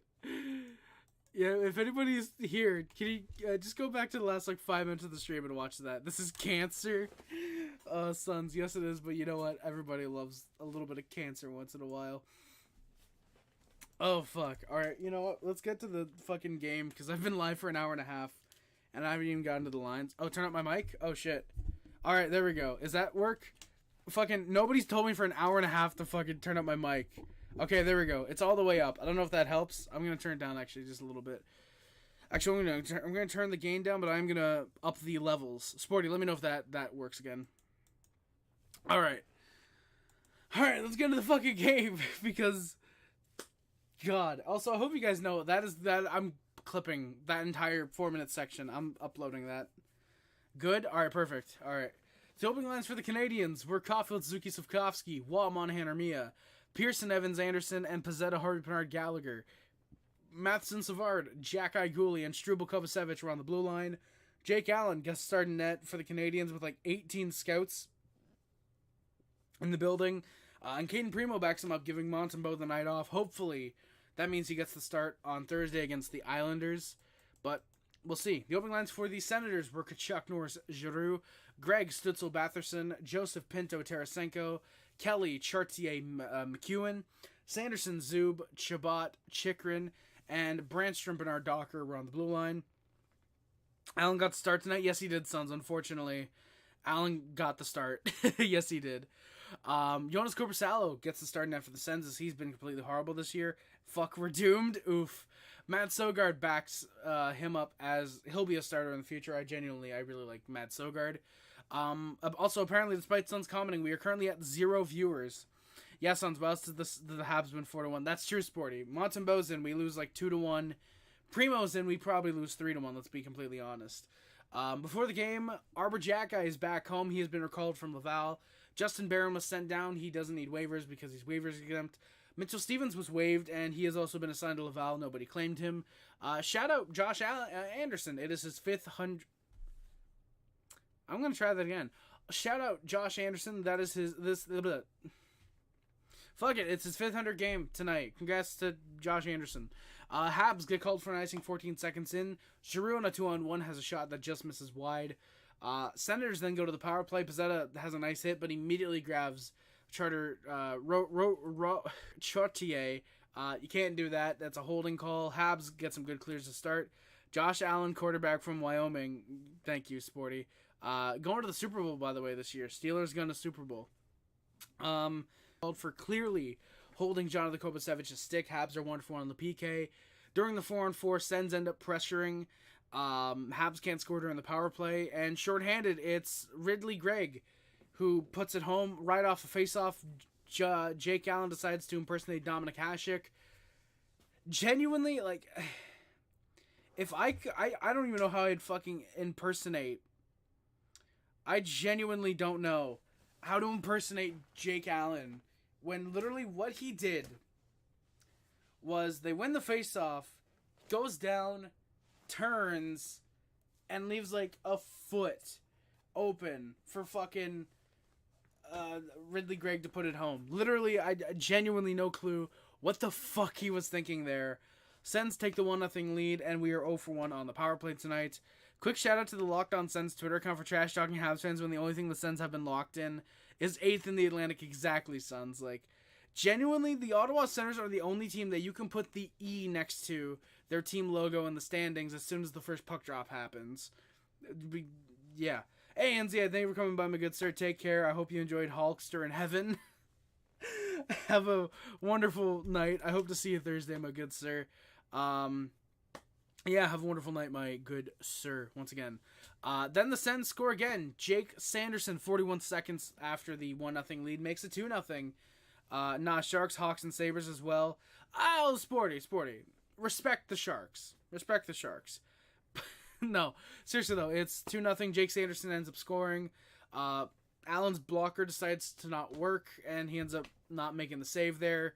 I thought he should have easily had that one. This game should still be scoreless, but yeah, Allen then makes a stop. There's a couple as the Sens press for a 3-0 lead. I think the shots were 7-3 at this point in the game. Me when Harry wears the red jersey on Thursday. Hey, well, Sons, fuck you. Loki, I actually don't know what jersey I'm going to wear Thursday, because if I'm going on Rick's show, which I'm expected to, not because Harry, you should be there, but just because I don't want to spoil anything in case it doesn't come to fruition, but something is supposed to happen. And yeah, me when he wears white. Hey, let's go, Suns. Yeah, so I don't know if I want to wear the red jersey or the white jersey. Actually, I think I know why we lost tonight, because every game we lose, I typically switch the jerseys, and I forgot to wear the white one tonight when the game started, because that's usually what I do. Oh, wear red until we lose, wear white until we lose. So I think that's what I'm going to do, is I'm actually going to wear the white one tomorrow. Yeah, exactly, I'm going to switch the jersey. I'm going to wear the white one for Thursday, and yeah. That's what I'm going to do. Wait, don't? Sons, you already told me to. But yeah, no, I don't.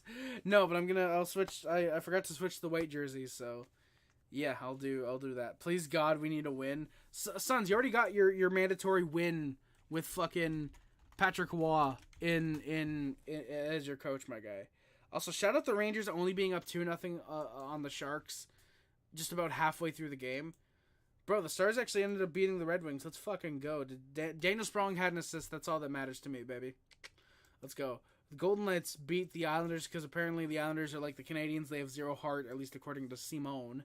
Kucherov had a fucking hattie against the Flyers tonight. That's pretty funny. Wild beat the Capitals. The Oilers fucking beat the Blue Jackets. That sucks. The Ducks are up on the Sabres 3-0. Well, that's embarrassing. The Blues actually beat the Flames, weirdly enough. And holy shit, Alexis Lafreniere has an assist. Fucking W. Did we talk about Carter Hart? Oh, we didn't, Sons, actually. Yeah, no. So Carter Hart as well, boyos. And I'm not going to spoil. I'm not going to say any rumors right now. But apparently, Carter Hart was granted a leave of absence from the Philadelphia Flyers. And this is coming, I think, 3 days after Dylan Dubé takes a mental health absence from... I think it's the Flames that he's on. There's a connection because both guys are on the 2018 World Juniors team. Now, I'm not going to say, oh, well, this is for sure related to that. It could just end up being a really weird coincidence. I just wanted to point that out because it's a bit freaky. If there is something connected, then yeah, you got to think that this is a little bit weird. If they're not connected, then fucking best of luck to both Dylan Dubé and Carter Hart if on their mental health absences. Or some of Dubé's mental health absence. You could say Hart, hopefully it's a mental health absence, but that still kind of sounds bad. Hopefully he gets whatever's going on sorted out and he's able to come back to the league safely. But if it is related to 2018, then fuck him. But I don't think it is.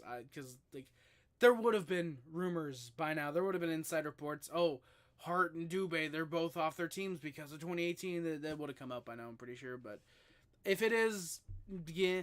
If it isn't, then yeah, hopefully just best of luck to them. It is really weird though that they both happen to take these absences really close to each other. Yeah, Anderson gets a pass, but he just isn't able to settle it down. That would have been sent home. That just sucks. I think there was a Ottawa stick that just barely got on it. Habs then just aren't able to pass worth a goddamn. 7 minutes left. There's a 3-on-1 for the Habs off of a turnover, but Slav has a good shot. That gets blocked wide, though. Habs then have a decent chance. Evan tries to pass to Galley, but that gets immediately picked off. Habs looking for some pressure, but the Sens back the other way. They doubled us in shots in the first period. Matheson then gets called for interference on Norris with a very clear dive. That does not get called. Genuinely, like, we meme on the Senators for diving. That Norris it's a fucking dive. Seriously, because Matheson, it's not like he comes in and fucking, like, punches him. No. It's more just like going for the pressure, and he ends up, like, fucking, like, barely, like, jabbing him. Usually it'd be like, oh, fuck, go down. But fucking Norris, he takes it, it's like, fuck it, like, he dives. It should have been embellishment. Genuinely. So I don't know. It's kind of suspect. Sens try to press, but the Habs end up getting some good board plays and clear. Habs are 2 for 2 in the PK. Not really much to note. Shots are 11-6 for the Sens. Lead after 20 minutes of play. By the way, Islanders are 0 for 2 when having rainbow boards. Oh God, Sons, that's not gonna help you liking the LGBT community. Reinbacher at the start of next season is up to an 84. Dude was a 73 last season. Sporty. Reinbacher, I'm just telling you guys, watch out for Reinbacher next year. Dude is going to be fucking dynamite. Both Reinbacher and Hudson are going to be fucking dynamite. I guarantee it, boys. Oh, fuck. Oh, yeah, fucking Wild has double picks, doesn't it? Oh, God. I got to play some Wild tonight, boys. I'm playing... just a reminder, we got 5 viewers. I might as well remind you guys now. I'm going live on Twitch tomorrow for the launch of the new WWE Supercard, not tier, but the new set of cards, I guess you could say. The Royal Rumble 24 tier, I guess is what it would be called. I'm going to go live and talk about that. I'm max level right now. I have a Twitch. Yes, I do, Sons. Check out the link in the description. It is Harry Rice Games 2. I completely butchered it because I've had it as Harry Rice Games forever, and I didn't even realize that I didn't update it to the new one, so I finally did that tonight. But yeah, so we've got Harry Rice Games 2, the new Twitch account, and Yeah, I'm going to be streaming on Twitch tomorrow using OBS Studio.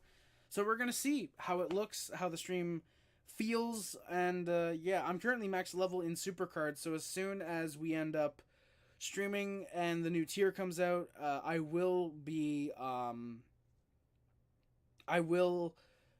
should be able to upgrade to Royal Rumble 24 tier. Now, of course, if it isn't actually an update, I'm assuming it is because the Twitter's already posted, the Supercard Twitter has already posted that, hey, you can get this new tier, you can get this new card for the Rumble 24 tier, so I'm assuming the tier is going to be the maintenance, because the servers are going down for maintenance at 1 p.m. tomorrow, Eastern Standard Time, so I'm assuming it is to launch the new tier. That's usually how they do it, so I'm hoping it is for that. If it isn't, then we'll still go live, we'll talk about what we want for the new tier, I'll play some super cards, so yeah. Usually I would be doing this on YouTube, but last time we did it for the Christmas Eve stream, not many people were interested overall, so I think if we do it on Twitch, there might be a bit more of a fan base. Plus, we'll be able to talk about kind of whatever we want.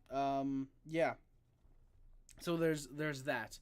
So yeah, and actually, another thing that it probably is better, I do get sim stuff done tonight because like I said, I've got the stream that I'm doing tomorrow with Rick and all of them. So yeah, me not realizing the Orlando Solar Bears can pull a decent audience in a NHL-sized arena. Yeah, dude, why do you think they wanted to sign Sean Avery, dude? They got those fucking tickets they gotta sell, my guy. Alright, yeah, so let's get the fucking rest of the game done with. So, yeah, Canadiens get an early power play in the second. Greg gets called for a trip. That's a very clear trip, in my opinion.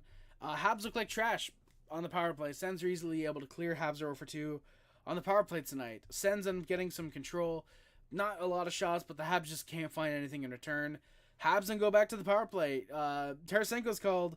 He fucking he picks up Xhekaj's stick with his stick and throws it to him. What an idiot. Yeah, that's a rule that not many people know about. Funny enough, when they actually first called it, nobody knew what was going on, because I don't think we can see on the camera that there was the penalty coming up.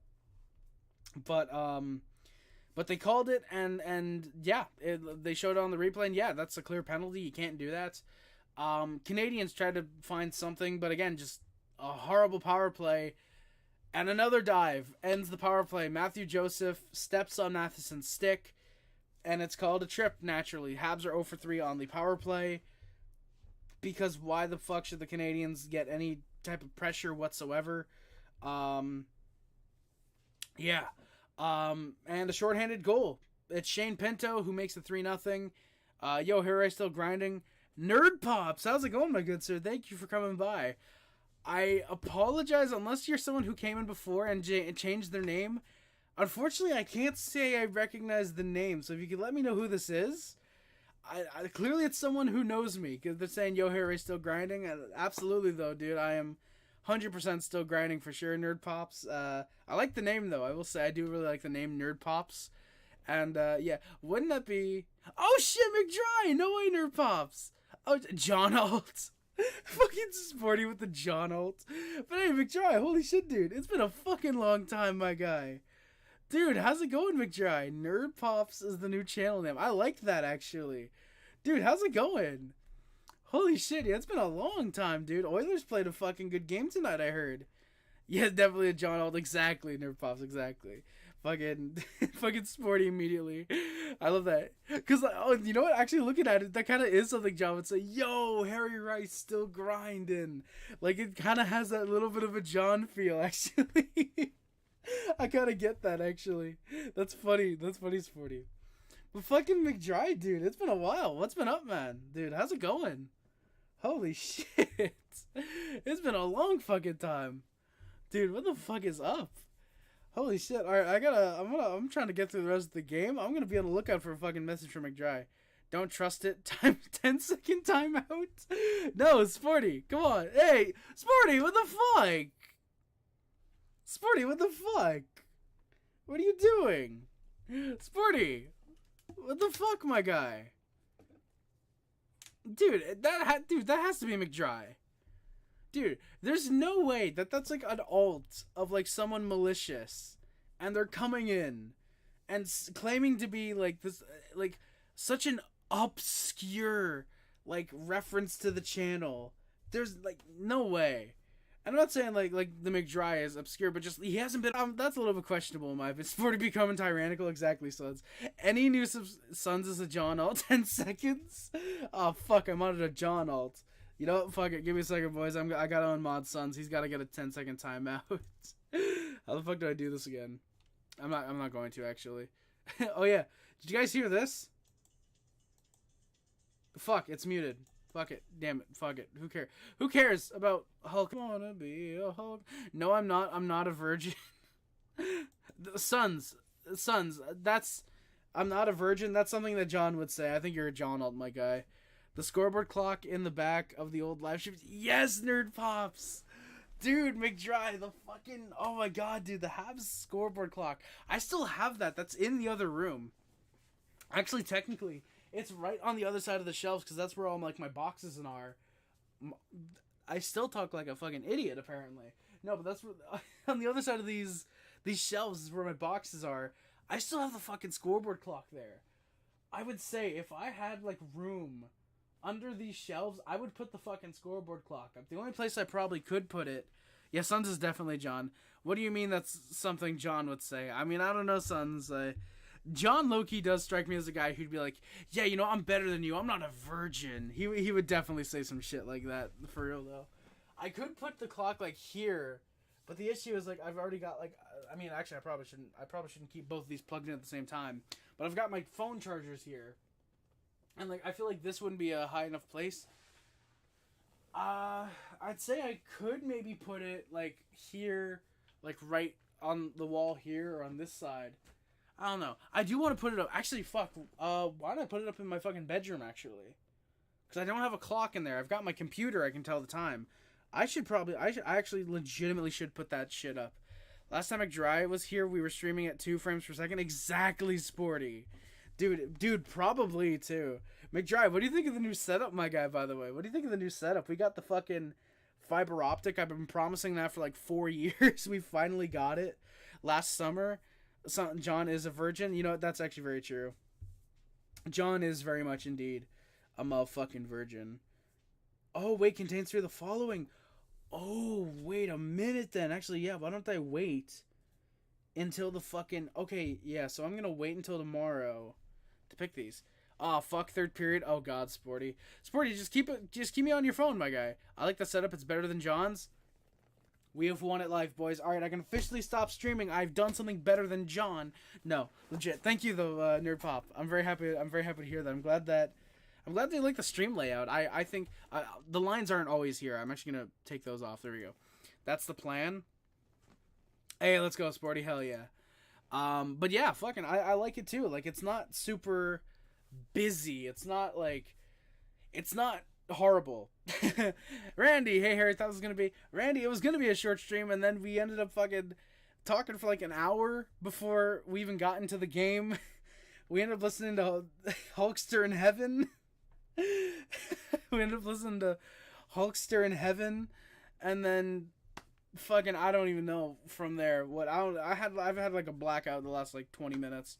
What am I even saying? They haven't played hockey all night. I enjoyed the short period with the Sabres weren't playing hockey. That is very true, Sporty. That's very true. John's setup is just bro filming on a Chromebook in his room screaming, dude, it really is at this point, Sons. Hulkster's 40-year anniversary. Exactly. Fucking bro teased that he's going to be in the Rumble. Oh, that's how we started talking about, because I was talking about some of the video games. Someone asked if I like WWE. We started talking about that a little bit. We got into Hulk Hogan, and then, yeah, that little bit. We all got into that. But yeah, fucking Hogan teased that he's going to be in the Rumble on Saturday. I really fucking hope that doesn't happen.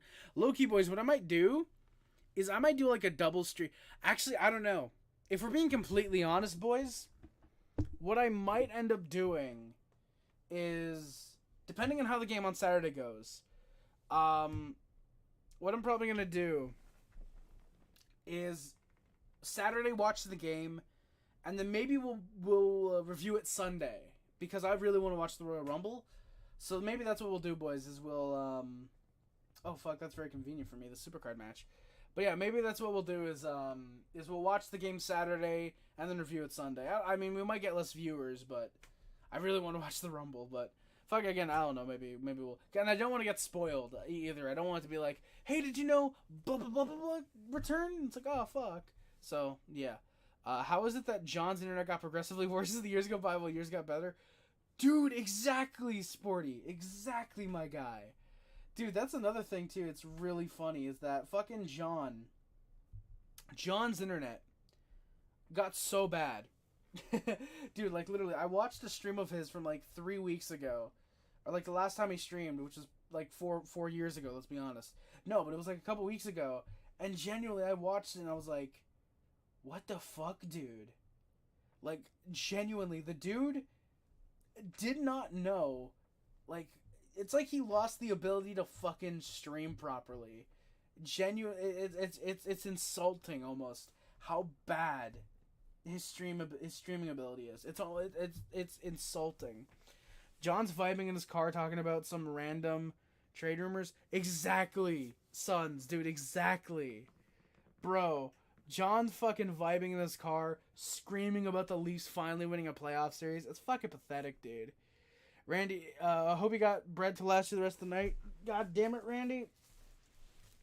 How the fuck did you know? But yeah, no. I do got some bread to last me the rest of the night. Yes, I do. Randy, rewind a little bit. You'll see pure fucking gold. Going to the PWHL game on Saturday at the Place Bell. Hey, Randy, fuck, I hope you have a good time, my guy. Fucking, that sounds fun.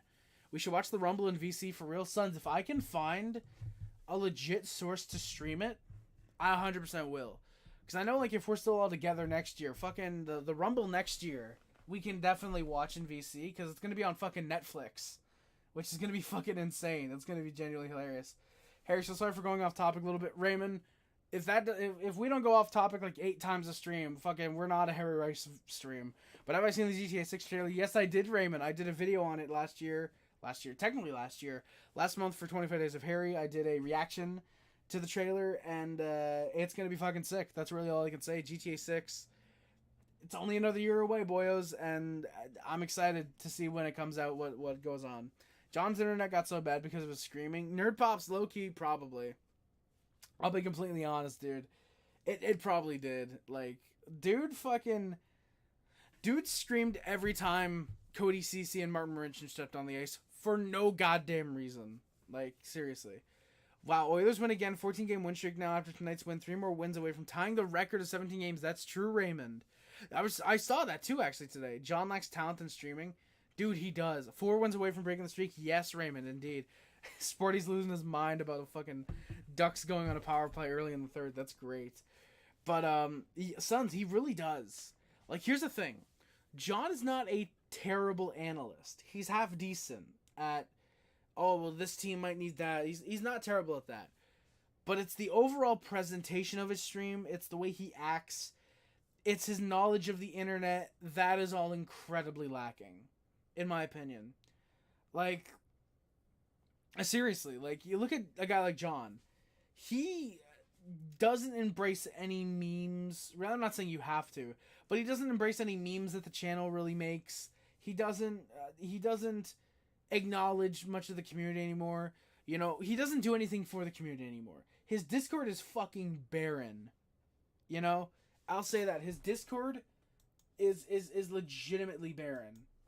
Another program is currently using this file. Huh? Okay, Firefox is updating. Okay, that's weird. But yeah, like he doesn't do the cahoots anymore. He doesn't do Discord VCs like he used to, you know, 3-4 years ago, because he doesn't want to get caught on anything that he's doing. Genuinely, for me, I think just John. I don't know. There's stuff there with John. You think Sporty went crazy? You should see me when Barzal took the third period power play tonight. Took a tripping penalty in the Knights D zone. John was never in VC. Sons, no, in his server, he was in VC a lot, dude. He was in VC a lot. Back when, like, me and Sporty and him would fucking hang out in VCs until, like, 6-7 in the morning. Dude, that's why I would barely get, like, fucking 6-7 hours of sleep, was because we'd all be spending time together. John is a great example of why we can be a successful person. Sporty, yeah. I mean, I couldn't agree more, dude. Like, I meant chat? Oh, yeah, no, dude, yeah, no, he never, like, he would never chat. Like, he'd only go in VC, he wouldn't chat, he never wanted to support the community that was around him. He would barely be in his own sim league, his own sponsored sim league. He barely want to interact with the community. He wanted to basically be a hockey player. Don't talk with the fans, but for them, they have a legitimate reason. They're fucking professional hockey players. They can't really be spending a lot of their time talking with the fans. But John, he's on the fucking internet. Motherfucker can, like... I don't know. I think it's hilarious. He never goes live anymore. When he does, he sits in silence and screams at the Leafs. Exactly. 100%. He just... I haven't watched a lot of John in the last couple years, but, like, yeah, no. He just sits there and screams when they take a penalty and screams that shouldn't have been called, and it's anti-Leafs bias, basically. It's odd thinking how different things would be if the HRHSHL... What's the HRHSHL, Sporty? But no, legit, it is kind of odd thinking about that, because, like, we probably don't know each other right now, or if we do, it's not to the extent that we do, more than likely. You know, we don't make that video in the end. We honestly don't probably end up making the video that we made on John and his Discord, you know? John probably doesn't get his job with the fucking, I think it was the Sudbury Wolves. Where the fuck would you be, Sporty, exactly? What would you be doing? What the fuck would Suns be doing? HRHSL almost didn't exist because it did die before its first season. Did it, Suns? I thought it was like the third or fourth season. Exactly, fucking nerd. John be posting Twitter trade rumors, exactly. Dude is literally the type of guy where he'll get on Twitter, he'll see some bullshit like, oh, Sean Monahan getting traded for a 4th round pick.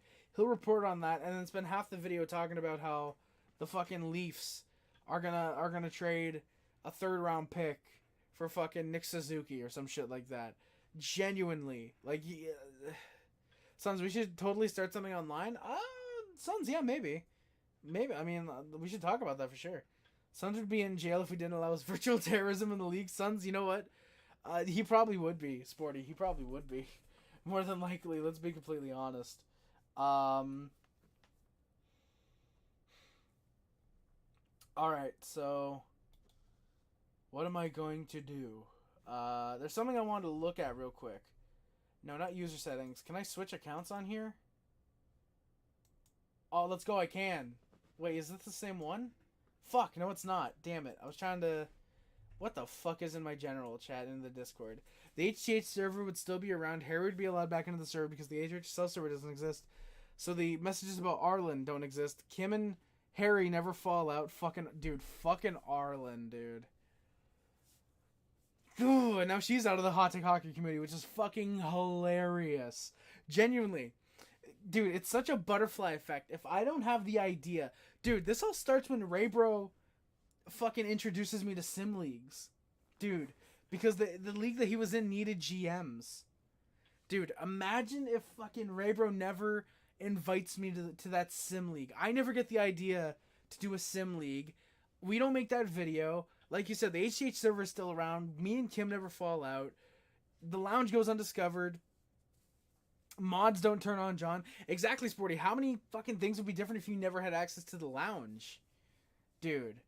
Like, fucking, like, the HHSL doesn't exist.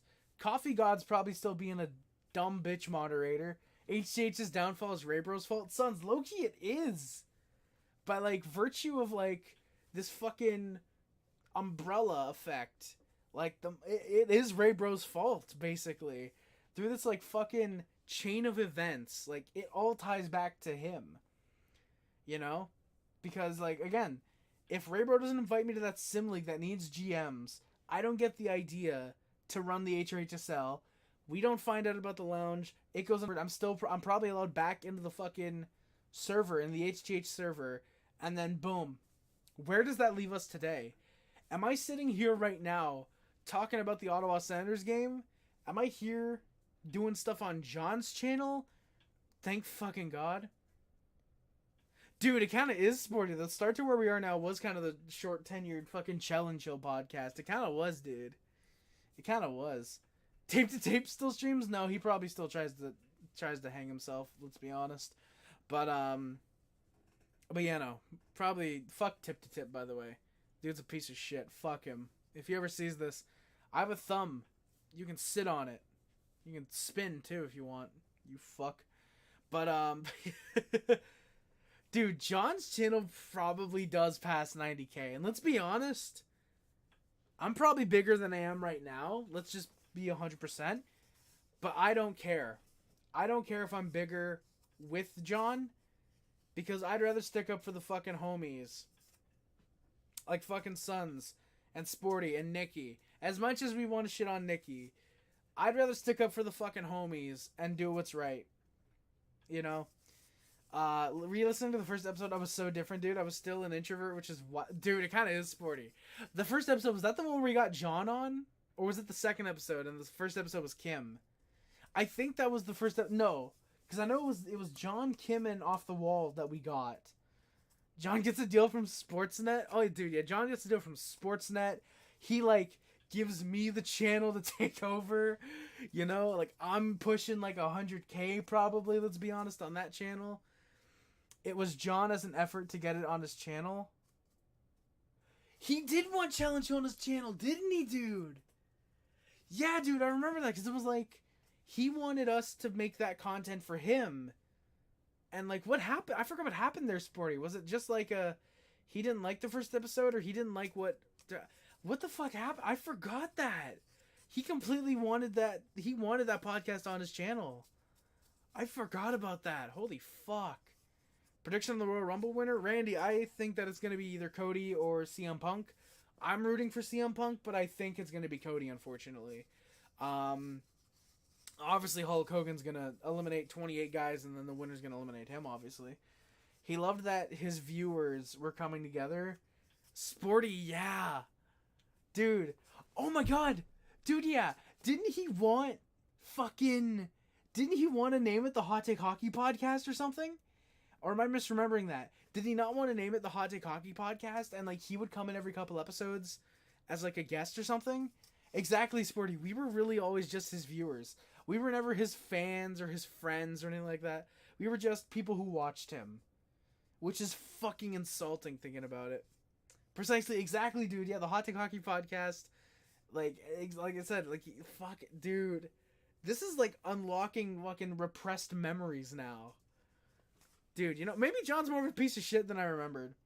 Am I wrong that Hot Take Hockey doesn't stream live anymore? Randy, he still does, but he does it like once a month, basically.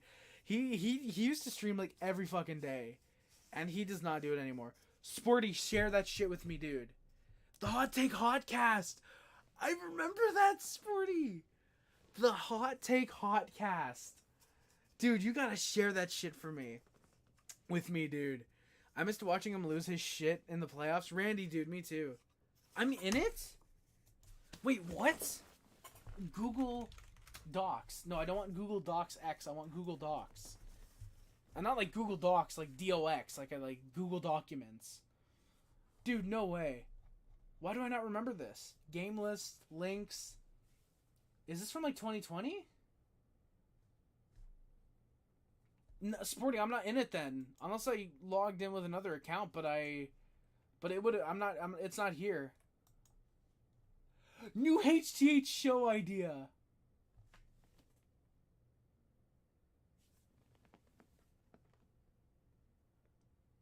Dude. The HTH panel. Boys. This is some shit right here.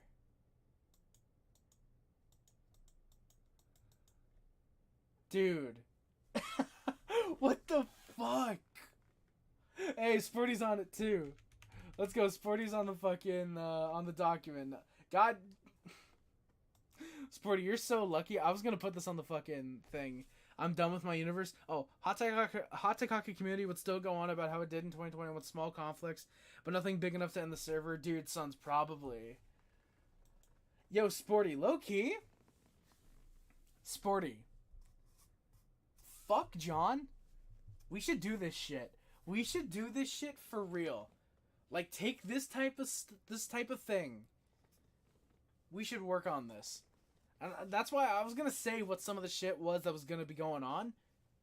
But I like it. I love this shit. Sporty, let's get a fucking call right after the stream ends. This is our version of the Epstein files? Kind of. Hey, Jack, how's it going, my good sir? Wolverine, what are we talking about now? We're talking about the kind of butterfly effect that happens if I don't create the Sim League, that all the drama with John never happens. It's very funny. It always comes back to John, doesn't it? But legitimately, that would suck because... because... Alright, suds. Alright, well, you guys are talking about that. Firstly, what I'm going to do is I'm going to finish recapping. This is an iceberg. Exactly, dude. Because it didn't feel like a family. It felt like a town of people. Exactly, sons. It was like, oh, hey, Billy, oh, hey, Ron. You know, like, nobody really felt like they knew each other. Like, everybody was just, like, tolerating one another. Exactly. It was a town of people that just kind of knew each other. Exactly, Sporty. HTH was a fucking business. The HRHSL is a fucking brotherhood, dude. It is a goddamn brotherhood. And that is one reason that I am so fucking grateful that we are so slow at growing the community. Fucking 5 years on this channel. 3 since the John shit happened, I think. I know so many fucking people in this stream. I know Randy well from these streams. I know fucking Sporty and fucking Sons and NZA and Wolverine. Yeah, I love being in the Sim League too, Jack. These fucking guys, I wouldn't know if it weren't for the Sim League and if it weren't for John being a bitch ass. Exactly, we're still tight as ever, Sporty. Exactly. Like, I think I brought it up to you in a VC when we were first doing the John shit. Like, oh, dude, it's kind of crazy that we're doing this shit, and like 6 months from now, I don't even know if we're gonna still be talking. And here we are, what, fucking 3-4 years later, and we're still fucking like, we're fucking right as rain, dude. We're fucking sticking together like fucking glue. Dude, we are fucking... God, genuinely, dude. That's one thing I gotta thank John for. If I ever talk to John again, I gotta thank him. Because he kind of gave me the community. Because his incompetent bitch ass decided to fuck up. I don't talk much in the VCs. I'm Big Mac. Oh yeah, Jack, I forgot you were Big Mac, dude. Okay, yeah. I saw the colors in your profile pictures, like Carolina, maybe Nashville. I apologize that I keep forgetting who you are, Jack. But yeah, Big Mac, yeah, exactly. All the talk and stuff, exactly. It's like, anytime we bring up anything, it's not just, oh, me and Sporty are talking, me and Sons. Like, no, everybody, dude. I want to get as many people involved as I can. That's why I love, like, the more people we have in VC. Like, when you come by, Big Mac, or, like, Darkness will come by, or fucking Mad Mike, or Heinz, whenever anybody like that comes by, I'm always happy, you know? As much as I love fucking hanging with Sons and Sporty as well, obviously, the late night talks are really when it's, like, us. Like, the Sims, I want to get the fucking community in there. Oh, shit, yeah, Sons. High school ends for you, too, so you could fucking probably meet up as well, dude. You'll be in Buffalo. Sporty will be in fucking Buffalo. I don't know if I'll be in Buffalo. But yeah, dude, yeah. I was uncomfortable talking in a podcast with you and a few... Exactly, Sporty. And now you'll fucking just come in. Exactly. You'll just fucking come in. Like, yo, Harry, I'm fucking calling in right now. And just scream your head off for 10 minutes about the fucking Buffalo Sabres. And then just leave when you're done. Just fucking leave. Exactly. We all grow as people and we all grow stronger, dude. For real, dude. Like, God, like, I would not have imagined 5 years ago that I'd be here still doing the Habs stuff. I thought, okay, if I'm not big by year 3, I'm done. And now here we are, and I'm fucking happy. Again, like I said, that we're just we're a community that we're taking our time to grow because we want to know each other so well, you know, and I appreciate you guys for that. Whether you're lurking, whether you're super active, whether you just comment once in a while, thank you guys so fucking much, dude. Thank you guys for sticking with the channel so far, and I couldn't ask for a better fucking community than the one that we've got. And I know everybody says that, but seriously, this is the best fucking community that I could ever want. This is the best type of friends. You guys are the best types of friends, or fans, if you want to say that, that I could ever ask for. And I can't wait until we're growing the fucking community. I can't wait until we're growing the community beyond 1,000 subscribers. We're getting paid, and we're fucking getting the motivation to keep doing this shit and keep pushing forward. Fucking when we're getting paid for the fucking for the videos, I'm gonna be upgrading this shit, dude. I'm gonna be getting hopefully a 4K camera, because actually this is 1080i. I should be getting a 1080p webcam. I completely forgot, didn't even realize that. I want to get a slightly better mic. The Blue Yeti's pretty good, but I want to get a mic that's even better. I want to get a green screen so when we play games, I'm like in the corner and not just the full webcam. Like, I want to do so much fucking cool shit for these streams and for you guys. And I've got that motivation, boys. I want to start making more videos. I watched the Sandy Cheeks movie last night, and I thought this would be a great movie to review. The boys would find this so fucking funny. And I don't know if I'm going to do it or when I'm going to do it, because the movie's not even legally released right now. So I don't even know if a review of it would get fucking immediately copyright claimed. I don't know what would happen there, but just, yeah. I'm the Aaron Rodgers to your Pat McAfee. Sporty, you really kind of are, dude. You come in once in a while. Every Tuesday you come in, start fucking yelling about the Sabres and shit. Oh, fuck it. Exactly, Sporty. People will hate us, and that's okay because they know who we are. These people, they're the same people that are on Twitter that will scream and cry about Republicans or Democrats, or they'll scream about a sports team they hate or a player they hate. And I'm completely fine with people hating us. People like John that hate us, alright? People that might be in John's community that never stuck with us. People like fucking Rye Dude and Kanye East. I'm fine with these guys hating us because they fucking know who we are. They want to dedicate guys like Blaze. Well, Blaze is okay. Blaze is alright, as far as I know. Fucking, yeah, tape to tape Gabby, it's these guys. I'm fine with these guys hating us. Because they will fucking... I like how Jack changed his profile picture. I don't know if that was for the confusion or you just felt like it, Jack, but thank you very much. I might have called you John. I apologize if I did. But thank you for that, Jack.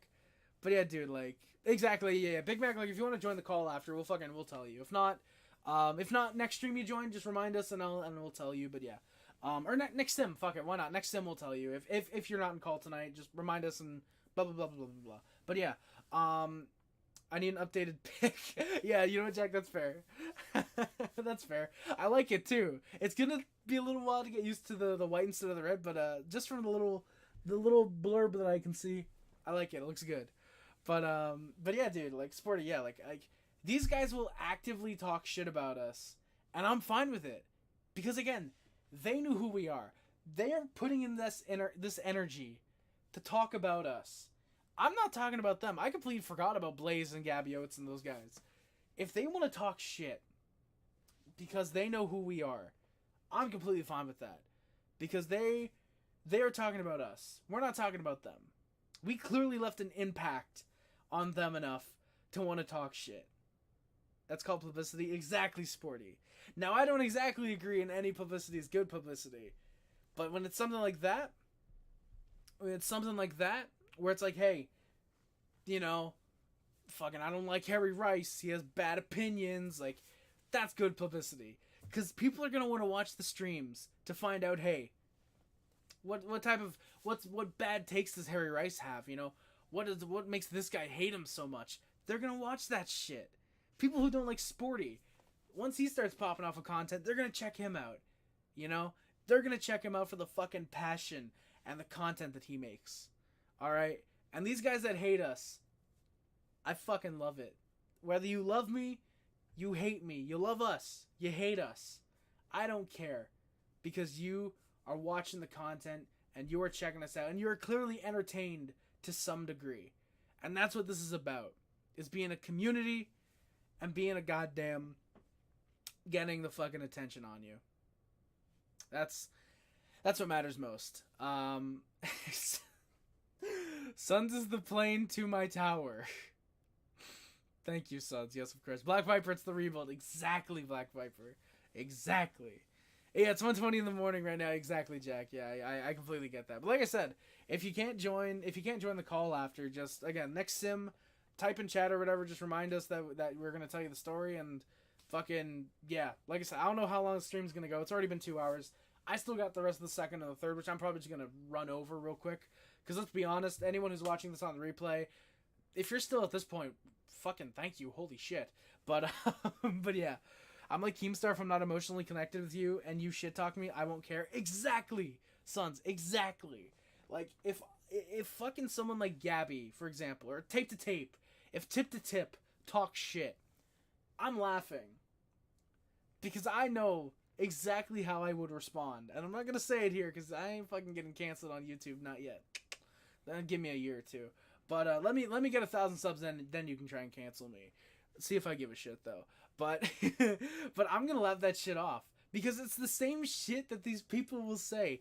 It's I'm fat and I'm a loser and I got no life. When I'm the one putting in the time and the effort to make this shit work.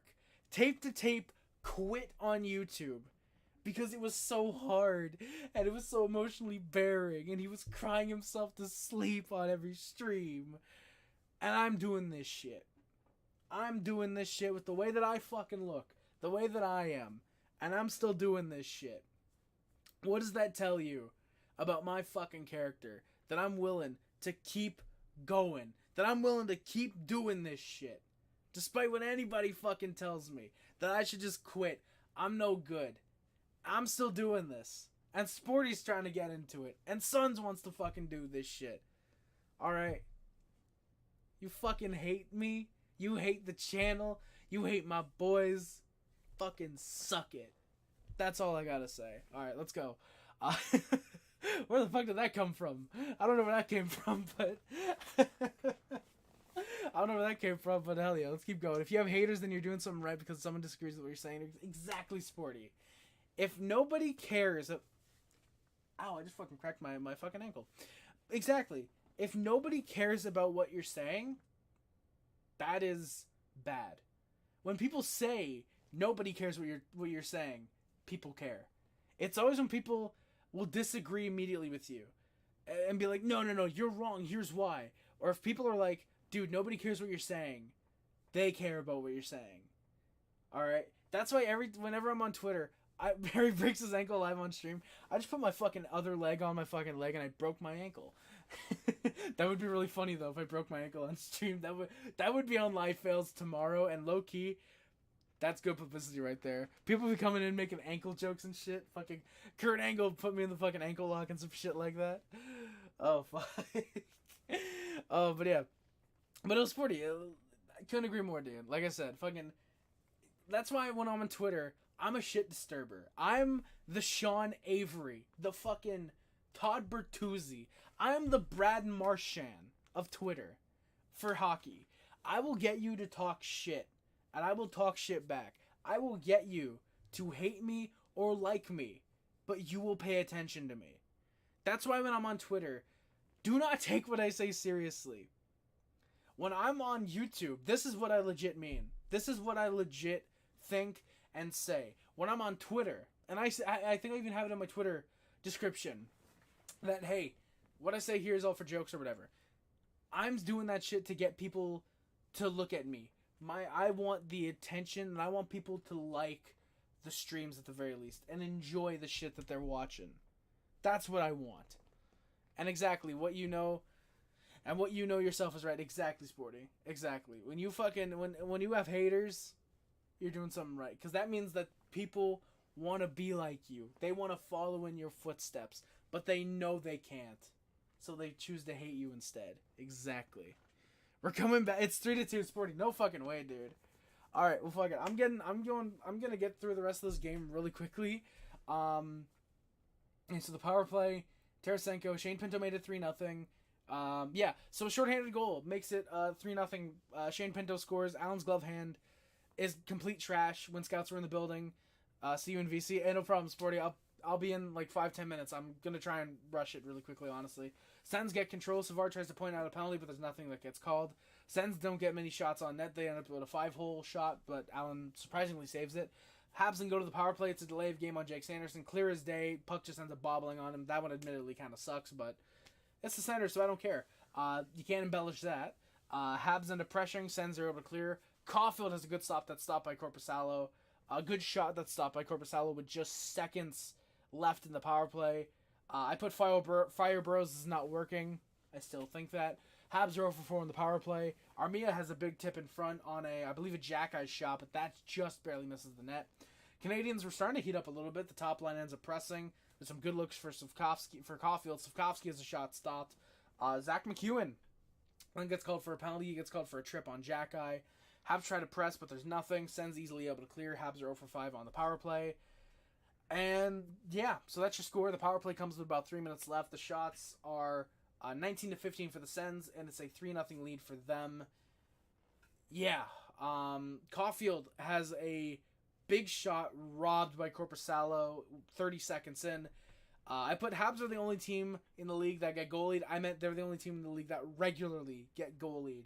Seriously, both games against the Senators, that game against the Bruins like 2 months ago, the game against Vegas, fucking half the games on the road trip, that 7-game road trip that we just had a month ago, we got goalied in at least half of them. Seriously. We went, I think it was 3-1 in that 7-game road trip. We got goalied in the games that we lost, legitimately. It was not even like, Habs just played like shit. We were just horrible. We played very well. Most of the teams that we played very well. It was just their fucking goalie was better than ours. It was genuinely as simple as that. Those games that we lost. Like, there were a couple instances where, like, yeah, you gotta have that, but blah, blah, blah, blah, blah, yeah. Hey, Jack, thank you for coming by. Good night, my good sir. Hey, no problem. You know what? Let's be honest. Even if you don't remind me, Sporty probably will. Sporty probably will, because he has a fucking impeccable memory.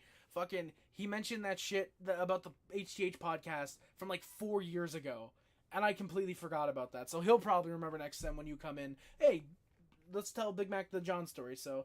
Even if you don't remember, Sporty probably will. Thank you for coming by, Jack. Much appreciated. Hope to see you in the league very, very soon. This is better than any after-game show. Black Viper, dude, thank you. Thank you very much for that. I really appreciate that. Dude, legit, I don't expect a lot of people to think that. I appreciate that you do. I'm not doing this to be the best, I'll be honest. I'm doing this because I want people to be entertained. And if there's anybody like you that think it's the best, fucking thank you, dude. I really appreciate that, man. Thank you so much. Aiden Hill goalied us tonight. No, it's just called being the Islanders' sons. I love pissing off sons. No, legit though. I didn't see a second of the game, so I can't tell whether or not he did. I'm assuming by what you're saying that he did though. I'll just take your word and yeah, he probably did. But yeah, it's weird, boys. I look at this up here, like this upper corner, and without the Habs win or the Anderson milk carton, it feels very blank. Like it almost like I want to move the Dono goal over. But I know I can't because the Habs win goes in that corner, so... I don't know. I will find you. Oof, sons. That's a threat. Excuse me, no. But legit, I want to find something to put in that corner if there's no Habs win. Like, I almost want, like, a Habs lose thing. But I don't know. We'll see, though. Yeah. Canadians get a little bit of momentum. Andy was on the top line to start the third. They basically just kind of switched Andy and Slavkovsky, it seems. Canadians, I think, led in shots 4-1, 4 minutes in. They actually played pretty decently. Tanner Pearson then gets a tip on a shot. It beats Korpisalo, almost like Kiprusoff. Mika Kiprusoff's definitely still in the NHL. No, it beats Kiprusoff between the arm and the fucking blocker, off the post, and directly, eye-to-eye, fucking deadlocked. Fucking right across the crease. Any other angle, and it's going in the net, but fucking just good luck for the Sens off the post, and he directly fucking across the crease and out of the fucking crease, unfortunately. Me, as well as many other Habs fans, cheered for like 10 seconds, because we thought it was a good goal. The red light even comes on, but yeah, they showed it on the replay when they went to commercial. It fucking hits the post and stays out. That sucked. Then we get a penalty. Giroux dives as Xhekaj is called for interference off of a very small check from behind. You should get the Patrick Waugh cam there because MSG loves to abuse the Waugh cam, where Waugh takes a majority of the screen and the game's in the corner. Sons, that's what I should do Thursday, dude. Legit, I should get the MSG feed because I'm actually going to potentially be down here for at least a period with Rick, probably. I should get the MSG feed, and on my notes, instead of tracking the game, I fucking track the Waugh cam. Oh, there's a goal scored, but who cared? Waugh picked his nose 8 minutes in. That was huge for the Islanders, you know. That really got them going. It showed, you know, I don't want a booger on me, so, you know, they really kicked into gear. Shots are like 27-13 in the period alone for the Islanders, but who cares? Waugh is doing... I should just check the Waugh cam. I'm not going to, but That would be really funny. And I think it'd be a really funny way to actually... It would actually be a really funny way to criticize the Patrick Waugh-cam being overused is doing a game recap, but it's just talking about the Waugh-cam. You know what? That's a good idea. Maybe that's what I'm going to do. I wish I had an Islanders jersey, because I would wear the Islanders jersey. Like, I would do the original game review, and then the next day do, like, the Islanders one as a video where it's, like, just talking about the Waugh-cam. Like... say the Islanders win, like Isles beat Canadiens, I don't know, let's say 7-0, because that's never gonna happen. Because the Islanders somehow don't get shutouts. Sorokin, I think, has 3 this year actually, but legit, like legit though, Islanders beat the Habs 4-1, for example, with Patrick Waugh as coach or something like that. Patrick Waugh 23-24 season, episode 3, for example. And then, like, in the thumbnail, it's the Islanders jersey, and then I'm just talking about the Waugh-cam. That would be a fucking good idea, actually. I really like that. So thank you for indirectly inspiring me. If I had a fucking Islanders jersey, I'd love to do that shit. Actually, technically, just put the white Habs jersey and just, like, tape an Islanders logo to it. That'd be really funny, actually. Canadians are able to get some clear sense to try to start something. Then it's a 5-on-3. Gooley gets called for slashing Norris's stick. There's 28 seconds of 5-on-3. Xhekaj nearly buries a quick 4-way passing play started by Giroux tapping his helmet. I think he did it 4 times to signify 4 times on the pass. That's kind of cool. Habs, though, are 5 for 5 on the PK tonight all of a sudden, so that's pretty cool. Caulfield then nearly buries one, but it's off the side of the net. This game should be tied, legitimately. The Pearson tip in front, Caulfield's great chance in the second, and that chance there. This should be a 3-3 tie game. Xhekaj and Xhekaj then went at it after a whistle. Xhekaj wants to talk shit while the ref is separating them. Xhekaj wanted a piece. Xhekaj ends up stepping away because naturally, why wouldn't he? Sens then try to drive the net, but the Habs get some good looks. And the Canadiens finally scored with about 6 minutes left. Jonathan Kovacevic gets his, I believe, 6th goal of the year to tie. No, he's actually, I mentioned he was first. He's actually tied for second with Baron Matheson, actually. We'll get into that a little bit later. But Jonathan Kovacevic from the blue line gets a nice shot home. Looked like it might have been tipped, but Andy immediately points to Kovacevic, so I think it is still his goal. Caulfield, with the lone assist there, extends his point streak to 7 games. Unfortunately, does lose the 5-game goal streak tonight. It's 3-1 with 7 minutes left. The Habs have come back down 3 goals against the Senators in a much tighter time frame before we all know about 2014. Yeah. The Habs try to press. The Sens are able to clear the zone. Not enough for an icing, but just enough to be able to clear the zone, get the Habs to reset, and get some line changes in. Xhekaj then trips up Xhekaj. There's no call there. He trips him up at the blue line. Caulfield has a nice shot from the circle that's stopped by Korpisalo.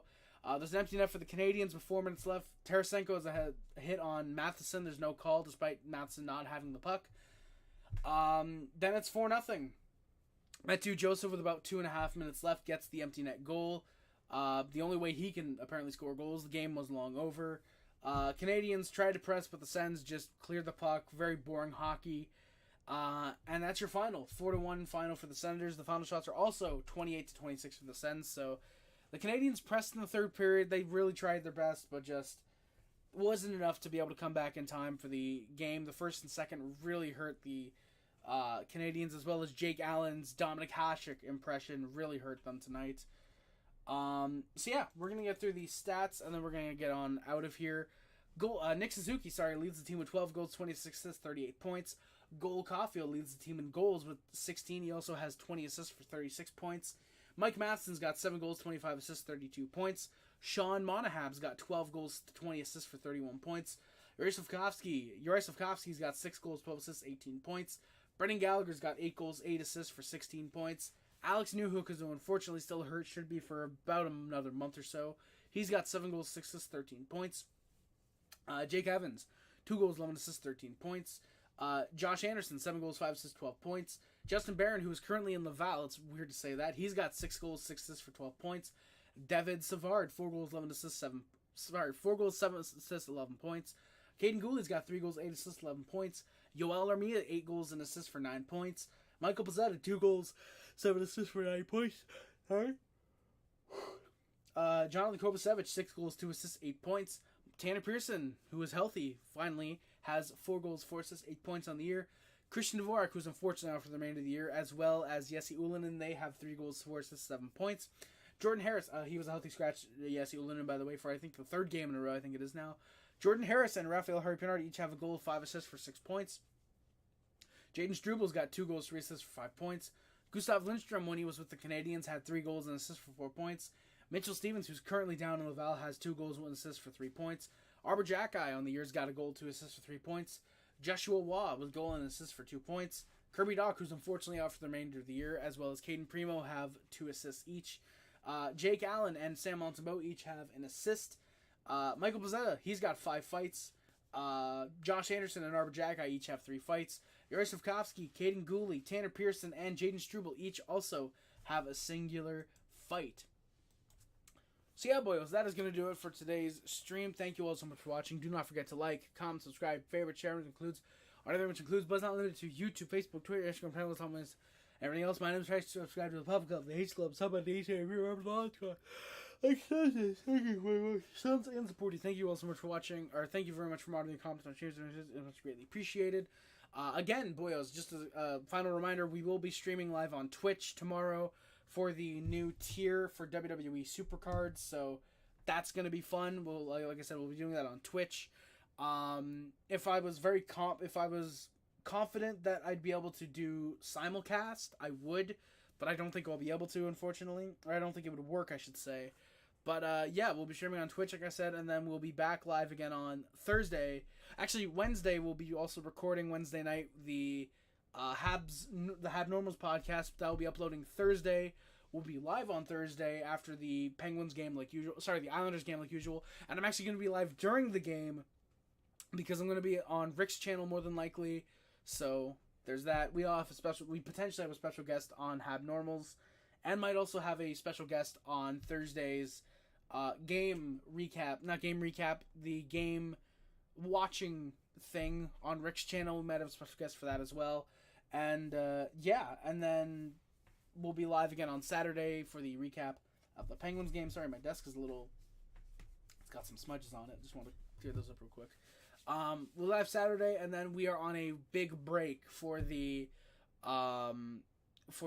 All-Star weekend break, and then there's another additional week. We got the Canadiens have a bye week. I think it's their fucking third of the season or something like that, it feels like. But, yeah, and during that session, I might try and go live a little bit on Twitch, maybe some WWE Supercard. Maybe we'll do some NHL gameplay. I don't know what we'll do yet, but I do want to try and go live at least a couple times on the Twitch channel, which again, link in the description. Speaking of which, boyos, the links in the description are the Amazon wishlist, PL Box, PayPal, Discord, Lovebox account, Twitch, the Streamlabs, and the Hab Normals podcast, as well as the Dono button, are all down there as well. Thank you guys so much for watching. Please do not forget to like, comment, subscribe, favorite, sharing again. My name is Horace again, and I am out. I love Montreal. I always remember no matter how bad I was last year, how fairly solid we've been like this year. Go Habs, go baby. Thank you guys for watching. My name is Horace again, and I'm out. Love you guys. See you guys. Bye guys. Love you guys. See you guys. Bye guys. Love you guys. See you guys. Bye. Oh, all right, boyos. That was a great stream. I hope you guys had a wonderful time. It's gonna be